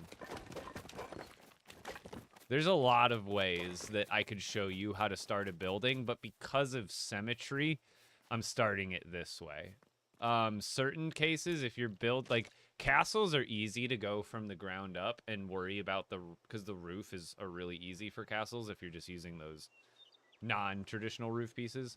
However, when you're building buildings that use these kind of roofs and you want curves in them, I can show you another way to start builds off, but I'm not gonna be using that technique now. But there is another way to start builds that will make roofing very much easier. And I guess I could get into that real quick. So let's do this. I like explaining things now. I'm getting into it. So like, let's say we wanted to make a house that has a very specific roof. Let's make this house a 1-story house. So what I like to do is we could just start with one singular pillar, and then we could snap this roof piece up to it. And then now we can go to the other ones, and we can go that way, and we can go that way, and we can go that way. And then let's say we want to end this one off and do this like that. And then go back to... So it's much easier to sometimes start from the roof if you're doing these roof ones. I don't think I'm going to be able to snap that one until I get over. So then roof, and then I think here we have to do like an 8. And then we can fit the hip there. Oh no, maybe it's less. Oh, here, I guess what we can do is snap the hip here, and then nudge it over until it's in the right spot, and then we can see the space that we have to fill, which here is that. So boom. So now we've made a successful curve in our house, and then we can continue this out.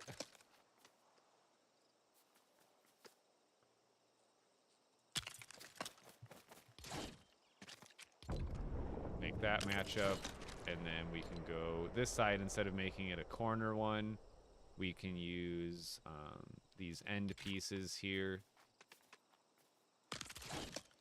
Just snap those right on. That was the wrong one. Not that it matters here.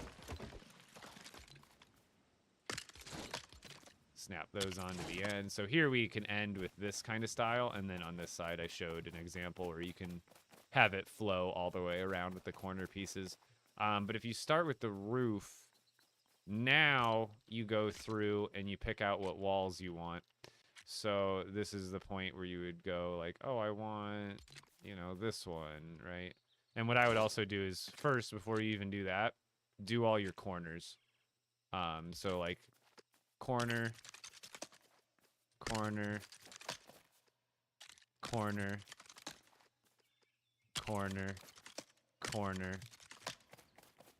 and then just to make it look nice. Corner. And now you've got all the corner points figured out. Now it's really easy to go back through and be like, oh, I want this window, then a door. That's the wrong way, but you get the point, I guess. Door. Window. And then sometimes you don't have the right spacing in some situations, so you kind of got to figure some stuff out where you're like, oh, let's just put that there, then fill that gap with that and that. That looks nice enough. And then you just repeat that process going all the way around until you get, you know, and then Customization! Genius! He's tenderizing the ground! you can always go back Write that and down, write switch that it down. out for like whatever kind of thing you want. If you like something that, so like here, if I want windows that are higher, let's put these ones here. And then there's these half windows. We can put these windows up here, which kind of contrast the windows that are standard, that are on like eye level, whereas these ones are a little bit higher, so we can kind of contrast this building. And then before you know it, we've got a really cool looking building here. I'll just finish it for you guys. How do you get it to show? Oh, the dots, Alyssa. So that is snapping. I explained it earlier, but I have no problem. This is like the biggest tip you can give. So on the bottom, oh, it doesn't show for this piece. It's like bugging out. For PC, it's going to be right click. For console, it's going to be left trigger. When you hold down left, if you're on console, assuming you are, so left click or right click or left trigger, you're going to hold that down. So this piece is able to snap to some other ones. So you have to hold down left trigger. And the second you let go, it's going to, like, those dots are going to disappear. So when you're holding it down, there are going to be all sorts of dots that pop up, and you can snap to different areas, but only while you're holding it down. But that's going to be your left trigger. Oh, food. My food's ready. Hold on. I'm going to rush through this one.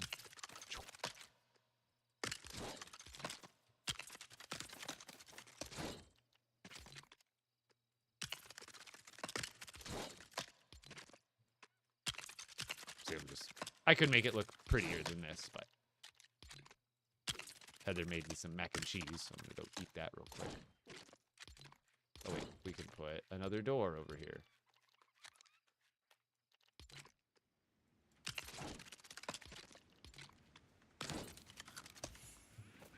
Not the most beautiful house, but there you go.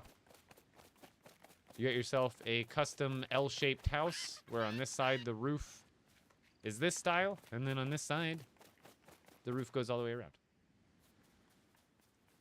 And again, there's a lot more nuance you can do with this. And here, let me go grab my food, and maybe I can show you guys. Get those likes up in the TikTok. What's the? I will explain that maybe again here when I get back. Give me a second.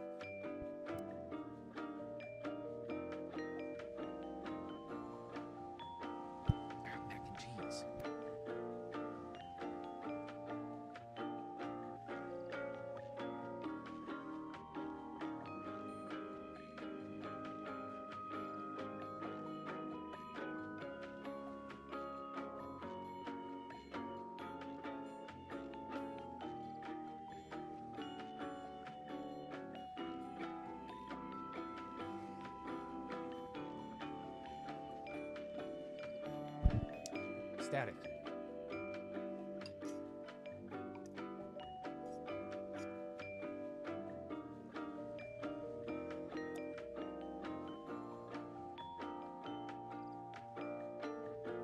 If you're doing a roof build, starting with the roof is very helpful for getting, because like if you start with the walls, you don't know all of the allowances for the roof, because the roof pieces are more particular than wall pieces are. So if you get the roof figured out and have nothing in its way, like I just showed, you can make it like any shape or size that you want. And it's a little bit more work if you want to make it like wider, but it definitely makes your life easier.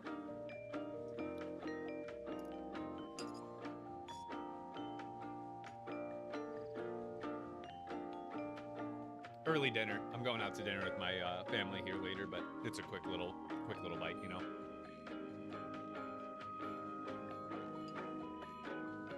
I can stay. I have to go to work. I just wanted to stop in and say to everyone, and have a great night.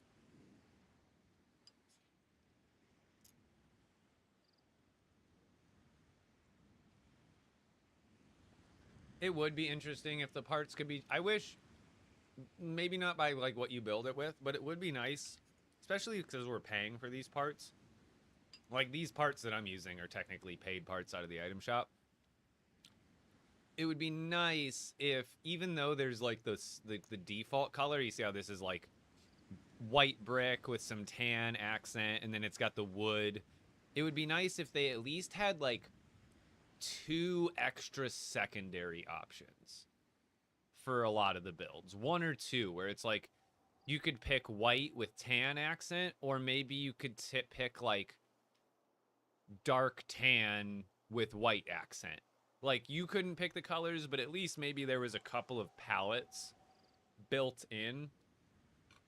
So that way every building piece at least had 2 or 3 options total, which would double or triple every single building piece currently in the game, technically.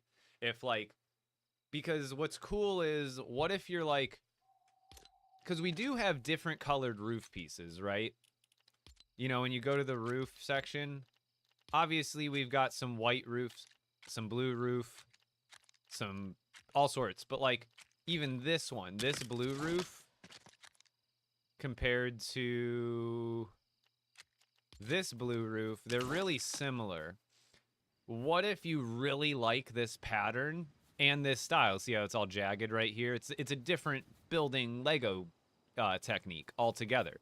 What if you like this style, but you wanted this style in green? And you might be like, oh, well, there's green roof pieces. Well, again, there is green roof pieces. Where are they? But they're completely different building techniques. See how those are using completely different tiles? So what if I want this technique in green? And what if I want this technique, but in blue?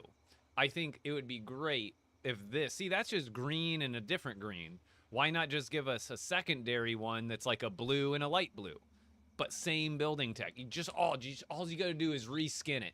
It would be the easiest, like, gotta be one of the easiest work coding jobs ever. You're literally just going in and changing the hex code and then entering a secondary. All they'd have to do is build in to the UI.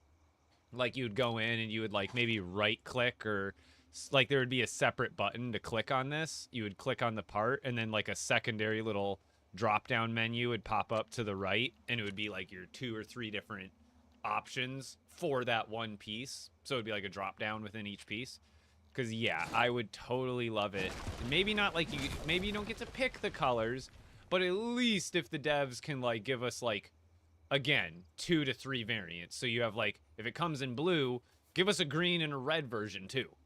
And if it comes in green, give us a blue and a pink version. Just like kind of switch it up. Different ones could have like different variants, but... Preach, Lego Daddy! I gotta eat my macaroni though.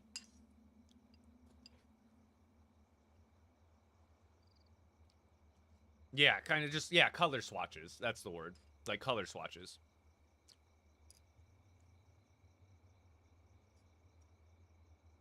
That's the right word. Yep. Just a little mac and cheese snack. I'm going to have dinner with my family in the next couple hours. I'm actually ending the stream in probably the next 20-30 minutes, so. That's why I started early, ending early. Just going to have a late birthday dinner with the fam. We tried another, like, different brand. It's very watery. I don't know if it... Heather maybe just put a little too much water, but also some macaronis you get are just, like, watery AF.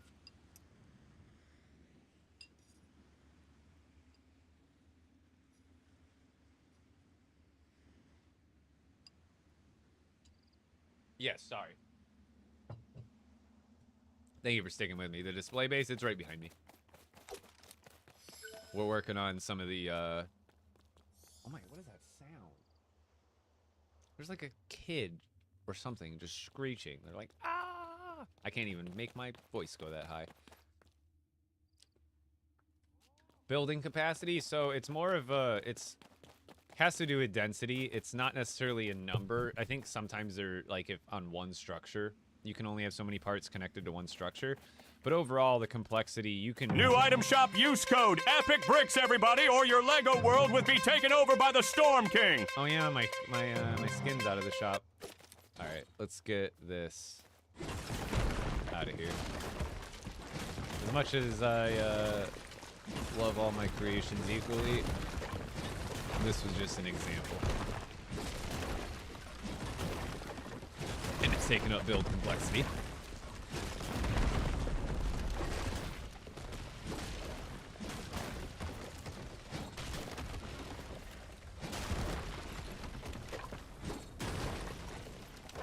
Get out of here. Okay. Get rid of these now. My spacers. Spacers. Get out of here.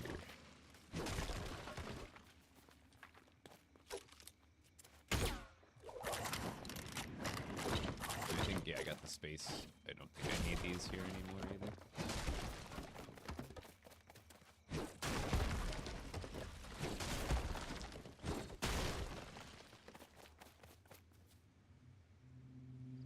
On this pickaxe, let's see.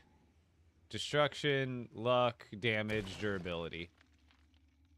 Pretty much everything you'd want on a pickaxe for farming. Damage to hit everything hard. Destruction to sometimes break it in one hit. Luck to get more. Durability to have it for longer.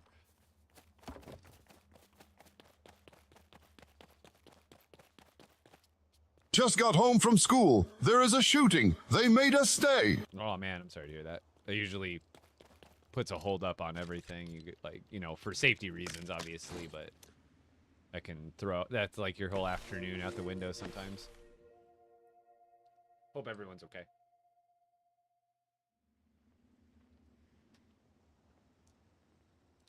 Oh, just demolished his house. That was a house I built up as an example. Trust me, I have many more. Many more. So, I need to... I'm not going to be able to get too much finished on this today. Or much more finished, anyway, than I already have. I only have about 20 more minutes. And at least what I could do is move the fish over, I suppose.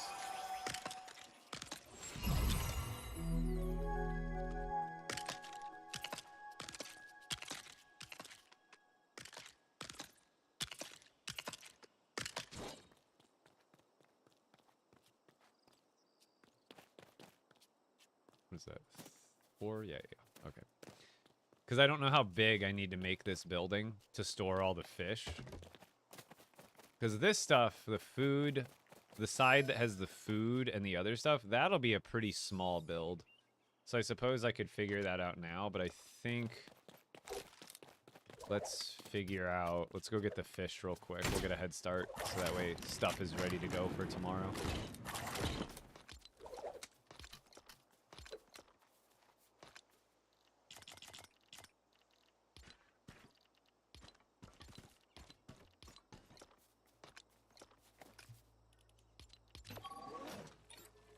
Yellow thing next to charm, that's the illuminator. Oh, that's every time I make a video about something to cover FAQs, not that I love answering questions with you guys. I try to answer as many as I can. However, I also try to help with the questions by having a piece of content out for it. But it's funny because I'll make a how to put weapons on the wall, how to put builds on the wall, how to make legendaries, how to find Eyes of the Storm, and then still there's that one FAQ that slips through where it's like, what's the that's probably the new most asked question I've got, especially today and most recently, is what is the illuminator? And so that video needs a remake because I made a video about the illuminator when it first came out, but it is sent, you know, it doesn't get much views now anymore. So like new players are never going to see that video that I made. So it's that time where and then it's also such a new update where half my videos need remaking anyway, just because the information has changed so much in the last update. So I don't have a video on the illuminator, but I can show you right now. The illuminator goes into your passive slot, and it makes a light around you, even when you don't have a torch. So if I take this off, you'll see them kind of fade away. So if it's dark out, it really does help with light. You craft it it's gonna, on your crafting bench, it's gonna be under the charm section. In your codex, it's technically under the equipment. It's gonna cost you 3 wool thread, 10 glass, 10 bright core, and 5 purple thermal fish. Purple thermal fish can be caught by fishing in desert lakes, so like this. Not the rivers, I don't think. So don't do a river. Make sure it's like a round, like lake, like this, or like this part, or like even that little part I think counts as a lake. That should count as a lake. That should count as a lake. Like that should count as a lake. So as long as it's a lake in the desert, that's where you'll catch the purple thermal fish.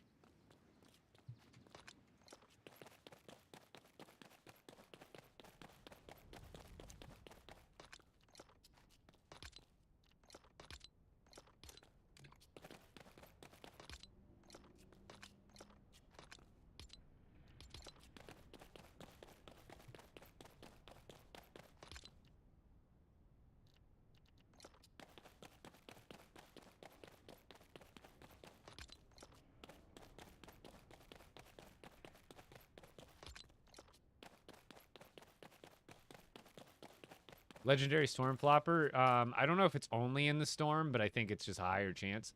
I caught my Legendary Storm Flopper just fishing right here in a grasslands lake for a couple hours. I also got to move. I don't got to move the trophies, obviously. I can build them wherever, but it'd be easier if I just moved these ones for now. But yeah, let's move these bad boys over.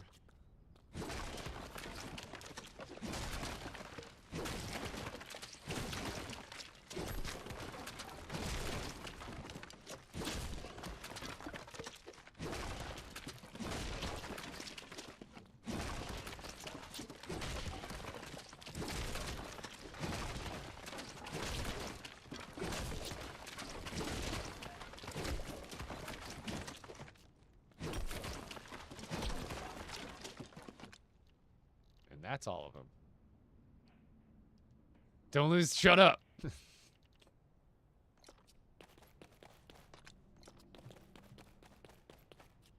Here, I'll rebuild these somewhere else.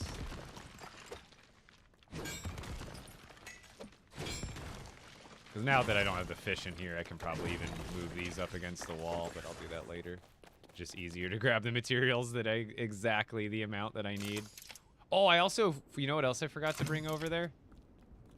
The bait buckets. I never brought bait buckets over. That video on Reddit, it's a lie now. I totally forgot to bring over the bait. I have them, obviously, but I did not put them in the display for that video. I made a goof, and I actually never brought those over. It was the couple. I had them built. I just totally forgot to bring them with me. You know what else I realized last night? Who knew? Am I gonna blow anybody else's mind? Did you know they added a tasty animal treat? I think it must have been during when the Storm King update happened. But y'all, there's a blue rarity tasty animal treat. Yeah, I didn't know that until last night. How? I don't know, man. Maybe I'm the only one. There's always, dude. First, it was snow that went right over my radar that I didn't know existed for like a week or two after snow existed. And then it was the Colombo trophy, which or like the Lost Isles trophy. Somehow just never knew it existed. And then now we got the animal treat, which went over my head for like 3 weeks apparently. Want to use the mythic pickaxe? Technically, it's not as good. It does more, I think, single damage, but with runes, these ones end up being better. Unless you're farming materials in a cave, then the mythic one's better. But for what I'm using it for, which is just breaking stuff, it's kind of a waste for a mythic, just breaking builds, don't you think?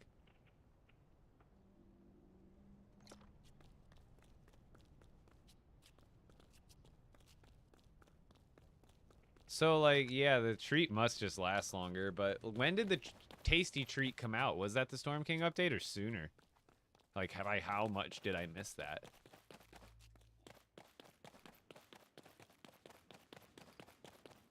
How do you get the displays? Check out the fish displays or the other displays. The fish displays, you have to catch the legendary version of the fish. And then it'll be under the wall decorations. So all these fish. Once you catch you have to have a legendary, not just the regular version of the fish to put it on the wall. You have to have the legendary version. So that's why I have all these legendaries in my bag. As far as this, that I have a video for on my TikTok. You should check it out. How do you not get bored playing? Because I'm always building something new and working on a new project. And it always keeps me interested.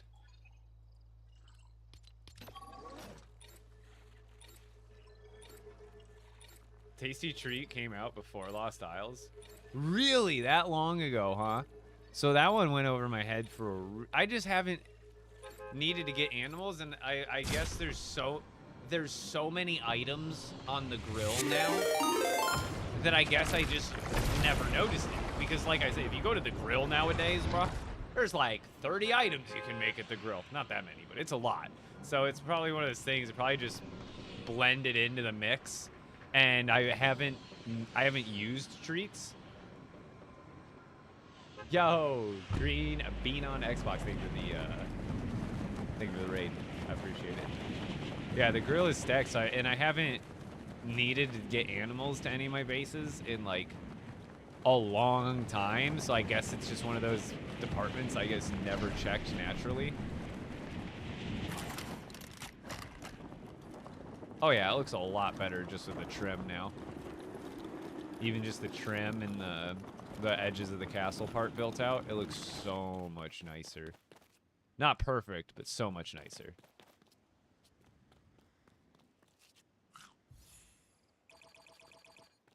Nah, he's lying. Who's lying? About what?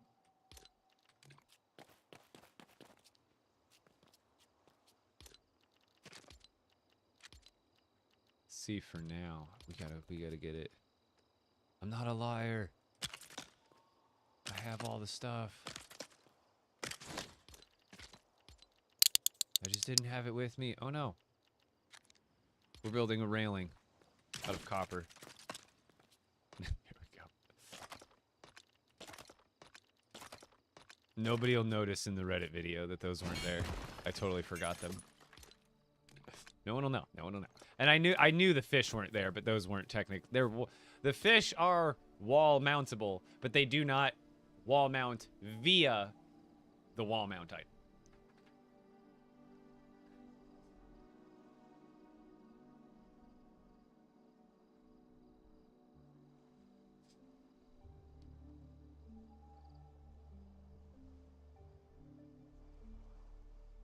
Mr. Sam Lismo, whatever that name is. That's not how you get someone to answer your question. I'm not ignoring anybody, but if I miss your question, you can't take it personally, especially not that personally. Love all Legos. I don't see too many people with all the bigger collections than me. I wouldn't even say mine's like because I have created Lego content online for a while, so I have a bunch of Lego content creator buddies, and my collection is actually pretty mild compared to a lot of people that I know personally.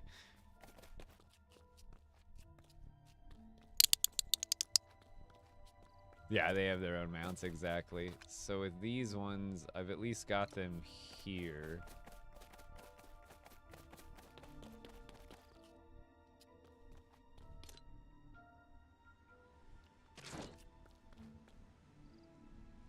And the other, I do want to make this an enclosed building, I think.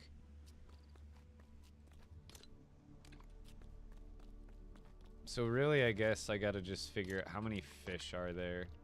There's 19, right? 2, 7, 8, 9, 10, 11, 12, 13. Yeah, there's 19 fish. It's like a weird, I could do 5, 5, 5, 4 on like 4 different walls or something like that. Blue Tasty Animal Treat came out with Storm King 100, no cap. Okay, you guys are always, I swear, you guys just troll me now. Anytime I like think something came out, or like I missed something, you guys make me think I missed it by like months, and it's really only weeks.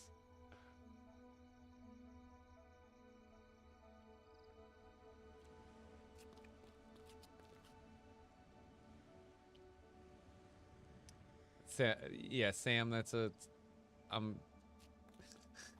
the oldest excuse in the book, but in the future, that's how you get yourself banned from streams, and then you'll wonder why you're banned later. So whether it was you or your brother there, you need to be very careful when you're watching people you want to watch, because you're responsible for everything your account says on the internet. So you need to be watched. Even if you're not kidding, again, it is your responsibility at the end of the day. Even if it's a shared device, you know. If you're watching a stream and you're near your brother and you know he's got those tendencies, then you got to close out that stream or whatever it is. Oh, just no resources. So that way it can't happen. You know, you don't want to log on one day and you're banned from your favorite streamer's stream because you let your brother get onto it somehow, some way. I know it might be a shared device, but there's got to be ways.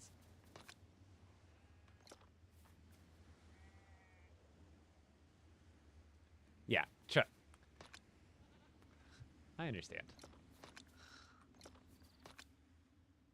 I understand. It's I try to be nice. What do you say? Oh, he was just rude in the Twitch chat right when he got in. That's all. Oh crap! I meant to get granite. That's the whole reason I went over there, and then I forgot the reason I went over there. It's like, wait, I got all the wood I need.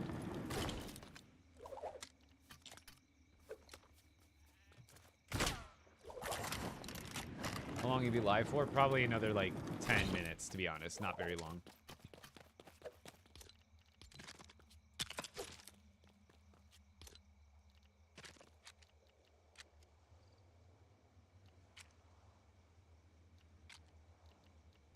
Thinking.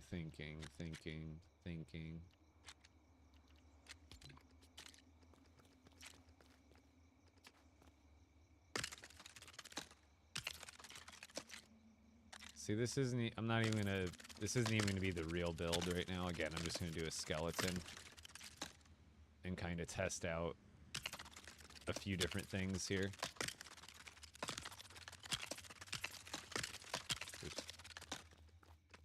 Fast is slow, slow is fast.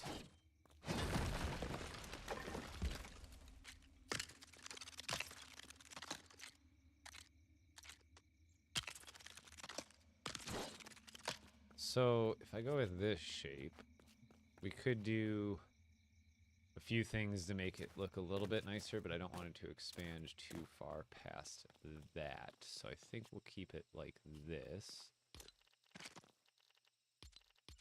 Let's go to wall decos. Doesn't matter what order they're in right now. Let's see what kind of spacing we have if I just go side by side with this. I could do math, I suppose. I don't feel like doing math right now.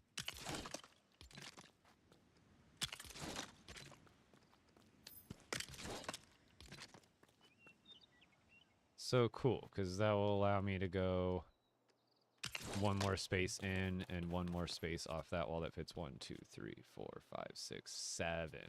So I can fit 7 per wall in here.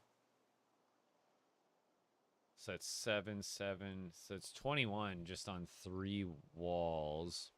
There's only 19, which means I can have all 3 of these walls covered, and then leaves room for 2 more fish on those walls, and then I also have to put the fishing lines somewhere. I could also just make it I don't have to see all of them at once. You know what I mean? So I could make this. I could also make it. Yeah, that could work too.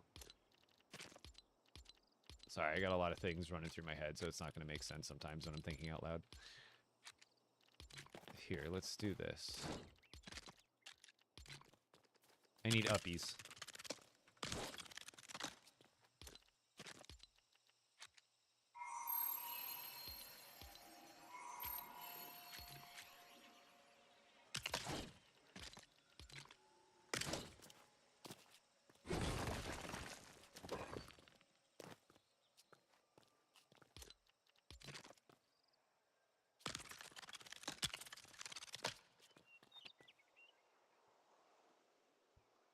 Or even what if I made it go around? Hold on.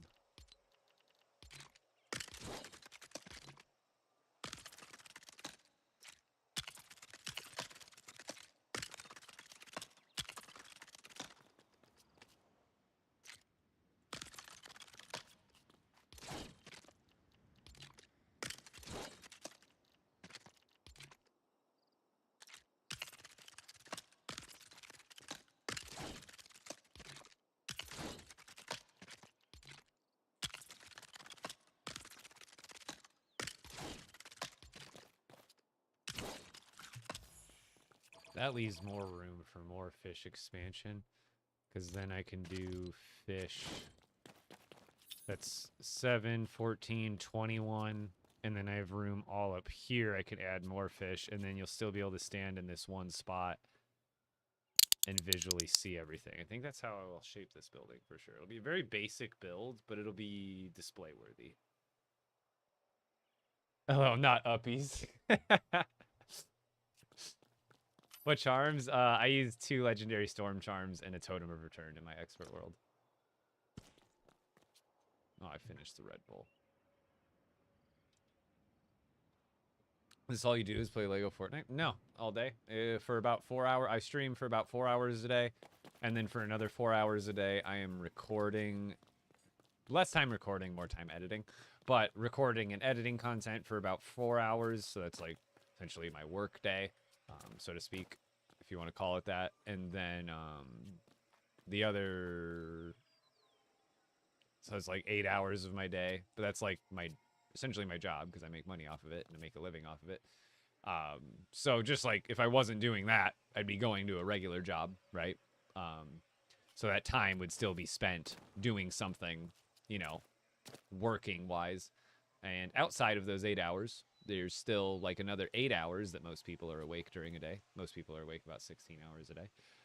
So for the other 8 hours that I'm not streaming or making content, I am hanging out with my dogs, maintaining my house, hanging out with my girlfriend, going out to do things. You guys only just see me play video games, so it might be easy to assume that's all I do. But if that's all you see me do, I can see why that assumption can be made. But no, I do have a life outside the game. Oh, yeah. But at the end of the day, I have a very... I could have, like, you know, I'm very determined, so I am working very hard. Like, I could spend a little more time doing other stuff, but at the same time, for the goal and grind that I have with content, I still have a pretty good balance, I would say.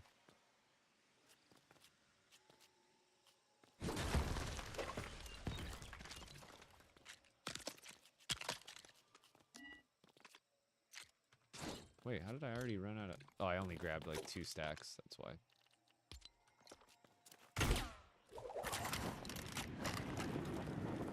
Yeah, I have a white... well, I mean, according to Arizona law, if you've lived with someone, I think, for, like, over 7 years, you're, like, automatically married or something. But no. Me and Heather have been together for 11 years. Going on 12. Or wait, no, is it 13? No, it's 13. Sorry. I always get 2 and 1, 2. I don't know what it is about the 11, 12, and 13 that I get so mixed up. It is our 13th year together. Or is it? Our anniversary's coming up January 20th. After one whole day, I got 5 purple thermal fish. I lose track of the days now. Oh, did I do that over? Wait a minute.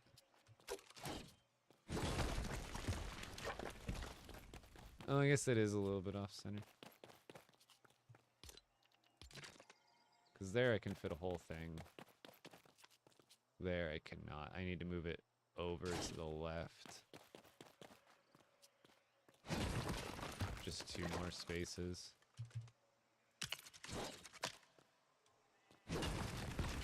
It's okay, this wasn't the final design of this wall anyway.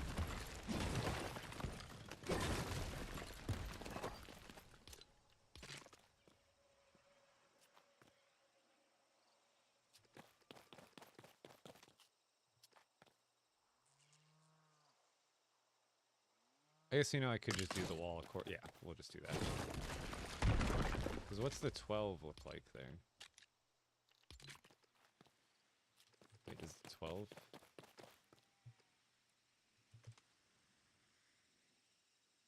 I guess it really doesn't matter.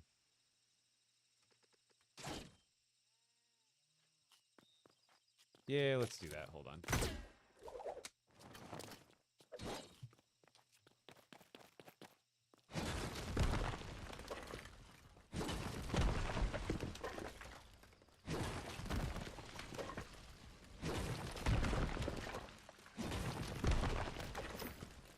How are these still there?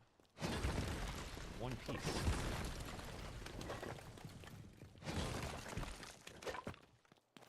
I got a better idea for this one. We'll make it a little bit different, but I have the overall idea in my head now.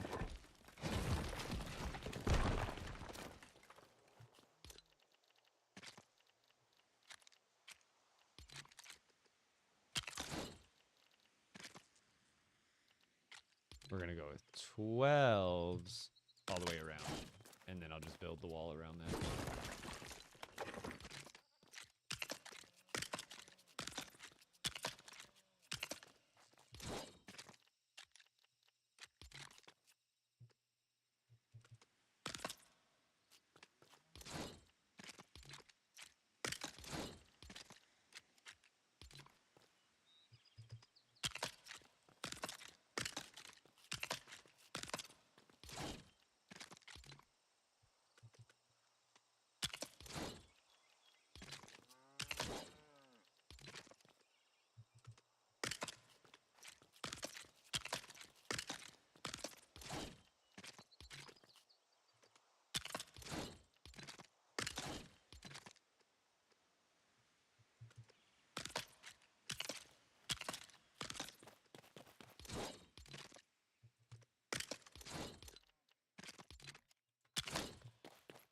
Okay, I like that.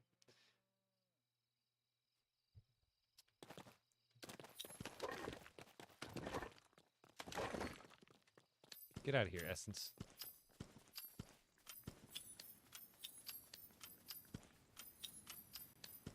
Get on my building.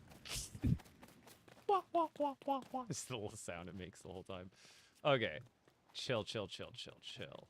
All right. Now we gotta figure out our center line. Hold on. Let's do a quick little... just so I can visualize where the center is here.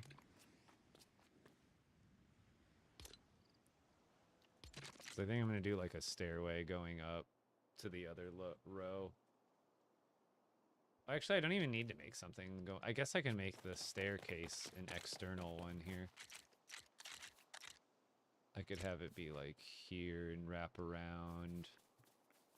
Or like, yeah, I'll probably have it like wrap around here or something like that.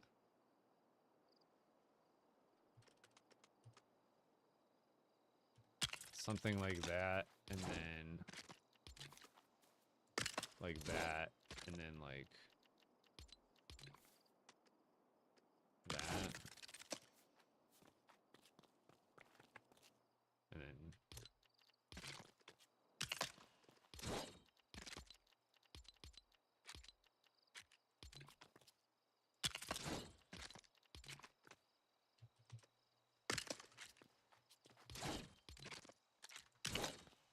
you know, boom, then you can walk up here.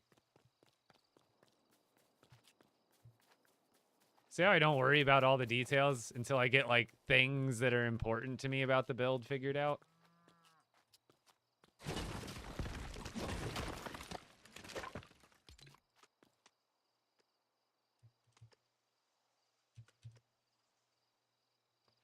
Oh, I see. I'll worry about that later. But that's not even fully what I don't know if that's even what I want to do. We'll see. But I do want some way to access the top, but it doesn't need to be from the inside. Because the inside's all business display. What's the reason for building all that? To display everything. So this is going to be a building to display fish, essentially.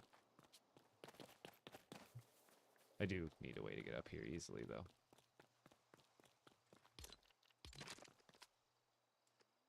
See, for here, actually, no, I have a better piece to use. Where is it?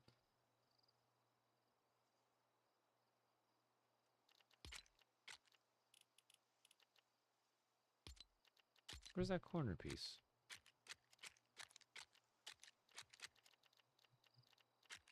Is it under another build? Where's that detailed corner piece with like the stones on it? This one. What's this part of? Oh, this is a friendly neighborhood. See, this is the one we want.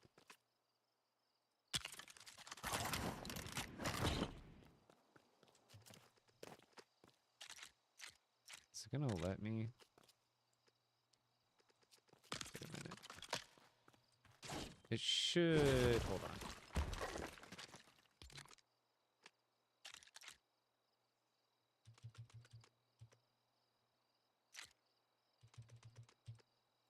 That should let me put that where it needs to go, right?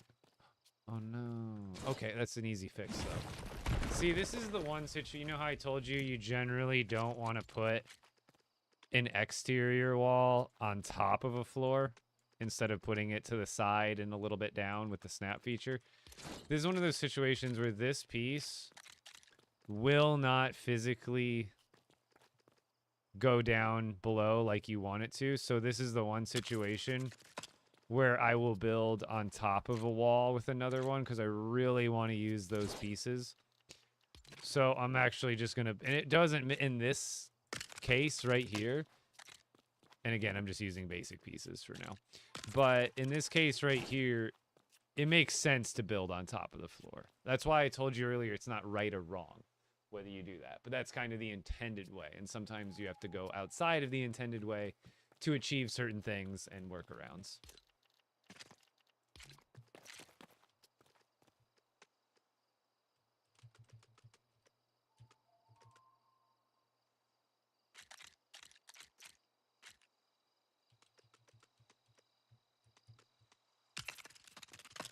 Oh, I forgot building on top. I already forgot. I'm too used to it. I'm just too used to it.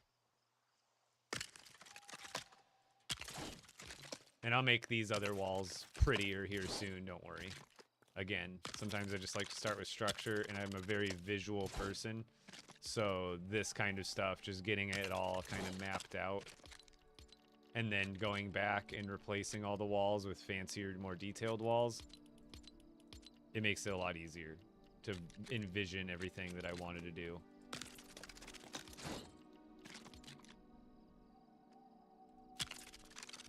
Because obviously I can do windows, doors, all those other things. But for me, I kind of want to just get the shape done. See, that's in another building section. It's annoying.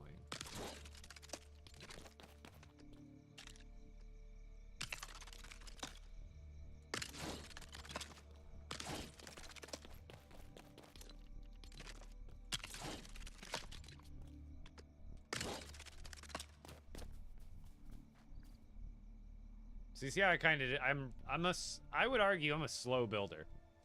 Like a really slow builder. Oh, is that gonna, oh, I see.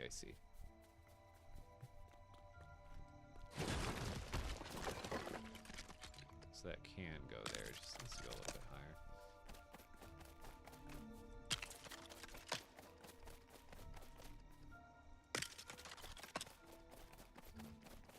You might be asking yourself, well, what about the floating part? Don't worry, I'll get to it. It will all be amended. Everything will make sense when it's finished. But right now we are at the base core. See, just like the other house I built over there is an example. This is how I start all of them. It's very basic. It's very boring looking. But then once you get all this little detail, like not even details, but all the little like spacings, all the shapes figured out, then you can go back. But oh yeah, this is my storage base. We're just working on another part.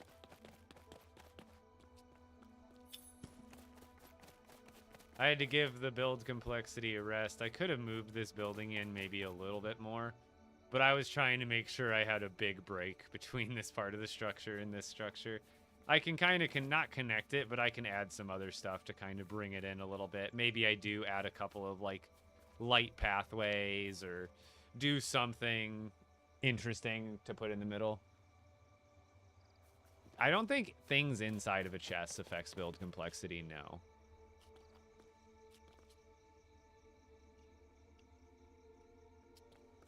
So now I can get the fishies actually placed how I want to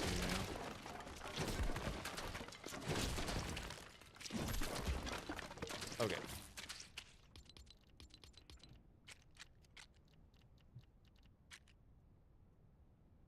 Let's go with...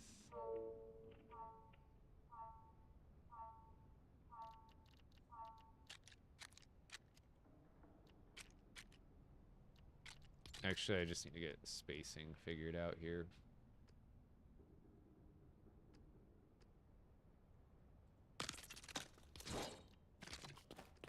I need to use fish that I don't want to use on this wall. I think that should be right.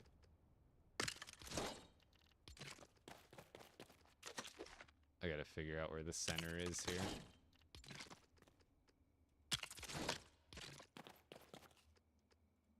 So that should fit a fish. Right there, perfect. Okay, so the blue one goes there.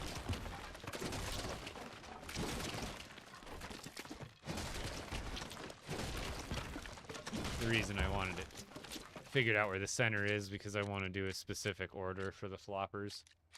So I want... Where's the green one? Green one. Then orange one. Then over here we switch to the Vendetta. Actually, no, let's do Storm. And then Vendetta. And then on the end, what makes sense on the beginning and end? I think Shield there, and then Small Fry over on this end. And then we have 2 jellies. I kind of like to, yeah, let's just keep the jellies next to each other.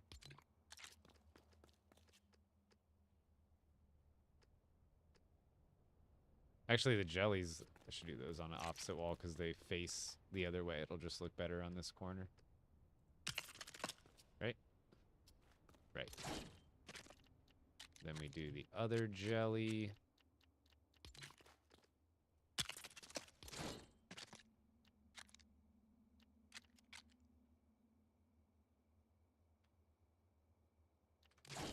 And then over here, we're going to go to...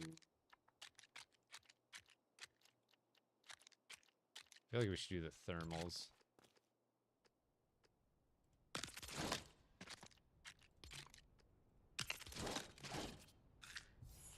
I'm jelly of your jellies. Oh yeah, the Storm King statues too. I am logging off here in the next few minutes though. I'm actually probably already over my time that I wanted to do now. But I get into it.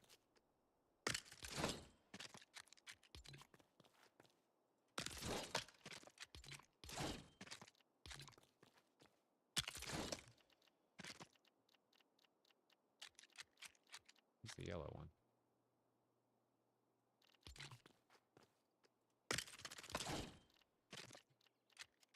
I think it's just the Lost Isles ones left. So we'll put those ones over there.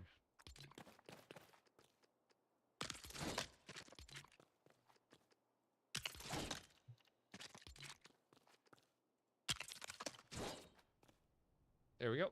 And room for, so we got room to wrap around these walls a little more, but I also have to place the fishing equipment. And then these walls can technically up there, depending on where, if I replaced, and I shouldn't have placed these here. Actually, I still need to figure out the walls that are going to go outside of them, but I did want to get the spacing figured out and just have them on the wall for now, because these walls on the outside are not permanent. They're going to change to either windows or something else that looks nicer than they do now. But I did want to get an idea for how to get these spaced out.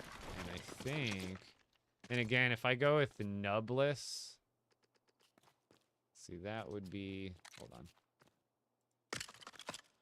Oh, no, even if I went without nubs, they're too... However, again, even more so, if I ever wanted to, I could put them like I did at the other base. So we would start them like here, and then we would just go like this, and then stagger them like that. And then I could fit way more, a few more per wall, if I need to ever expand them. Like, there's plenty of options to move these around and get more space. Because that'll be perfect. I just need to replace these walls. How to display weapons? I have a TikTok that shows that. I just posted it. So this will be, I'll work more on this tomorrow. I am going to call the stream there. Right where we're at. We made some good progress. We got the courtyards kind of not finished, but like at least covered up. That looks nice. And then we got the trim frames around all of the displays to give it some more color and make it not look so, like, it still looks like a factory floor, but there's still a lot of work to be done. This is going to be a work in progress for like the rest of the week. And I still have another matching building that I'm building over here that will likely display the other stuff. But otherwise, it's all coming together.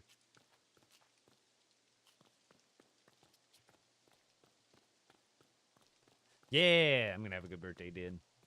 Good birthday, Din Din.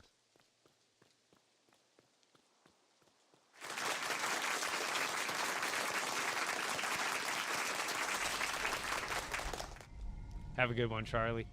But for everybody on TikTok, thank you for joining me. Victory! Come join me on Twitch or YouTube next time. Today's a little bit different. I streamed a little bit early, ending it a little bit early, so I can go have dinner with my family for my birthday, and which I had last week. So it did already pass, but we're having birthday dinner with the family. And then normally I stream from 6 p.m. to 10 p.m. Eastern. So if you want to catch me tomorrow, I should be back on schedule tomorrow. So 6 p.m. to 10 p.m. tomorrow. 6 p.m. to 10 p.m. Eastern time, that is. And you can find me on TikTok, Twitch, or YouTube. I'm streaming on all three platforms right now. You can always find me on Twitch or YouTube on the side. Highly appreciated if you do. You don't have to, but it helps. But I am going to pop out of here. I have a habit since the beginning of the game. I never like logging out on top of the builds. Remember in the beginning of the game when you used to log out and log back in, you would spawn under your builds? How can I get bright poncho? That is going to be how can I get bright core? Desert caves. So also, if you guys enjoy my content, some of the builds I was using earlier as an example were these builds. Highly recommend grabbing this out of the item shop. But for this and anything else, oh, there's a new skin. For this and anything else in the item shop, if you guys are buying stuff out of the item shop and you're not already using a creator code, my creator code is my username, Epic Bricks. Again, highly appreciated. Keep me in mind during your item shop purchases. Just throw that code in there beforehand, and we're good to go. But yeah, I'll see you guys tomorrow. Do we have a raid that we can do for the Twitch? Who we got?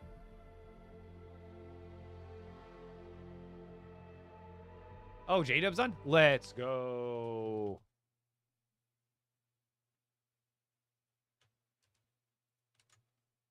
Yes. J-Dub. J-Dub. J-Dub. Raid over to J-Dub. Raid over to J-Dub.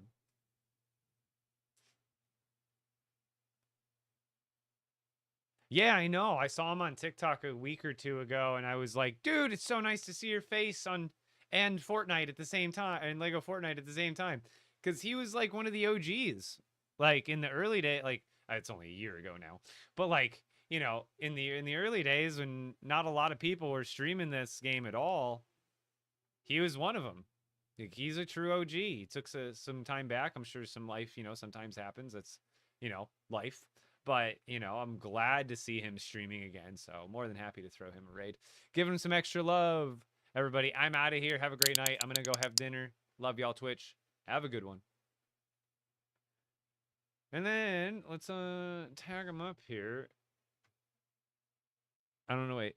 Do I remember how to spell it? J-Dub. Gotham? I think it's just spelt like that, right? Gottem. J-dub. Gotham? Like Gottem? Or is it one T? I want to tag him. But I want to make sure I spell it right in TikTok. Zeppelin can probably do it right. I'm just terrible at spelling. Is it this?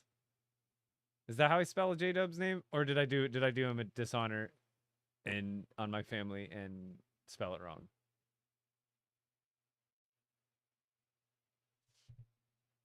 I think that's his username. Go check him out. Go check him out. He's awesome. Back for day 2 of watching. I'm actually out of here, Bald Frogs. I'm going to a dinner with my family. And so I started the stream early, ending it early. But I'm out of here, guys. I am gone until tomorrow, 6 p.m. to 10 p.m. Eastern tomorrow. Today was a bit early, a little bit different. But we got a lot done. I'm out of here. Have a good night, guys.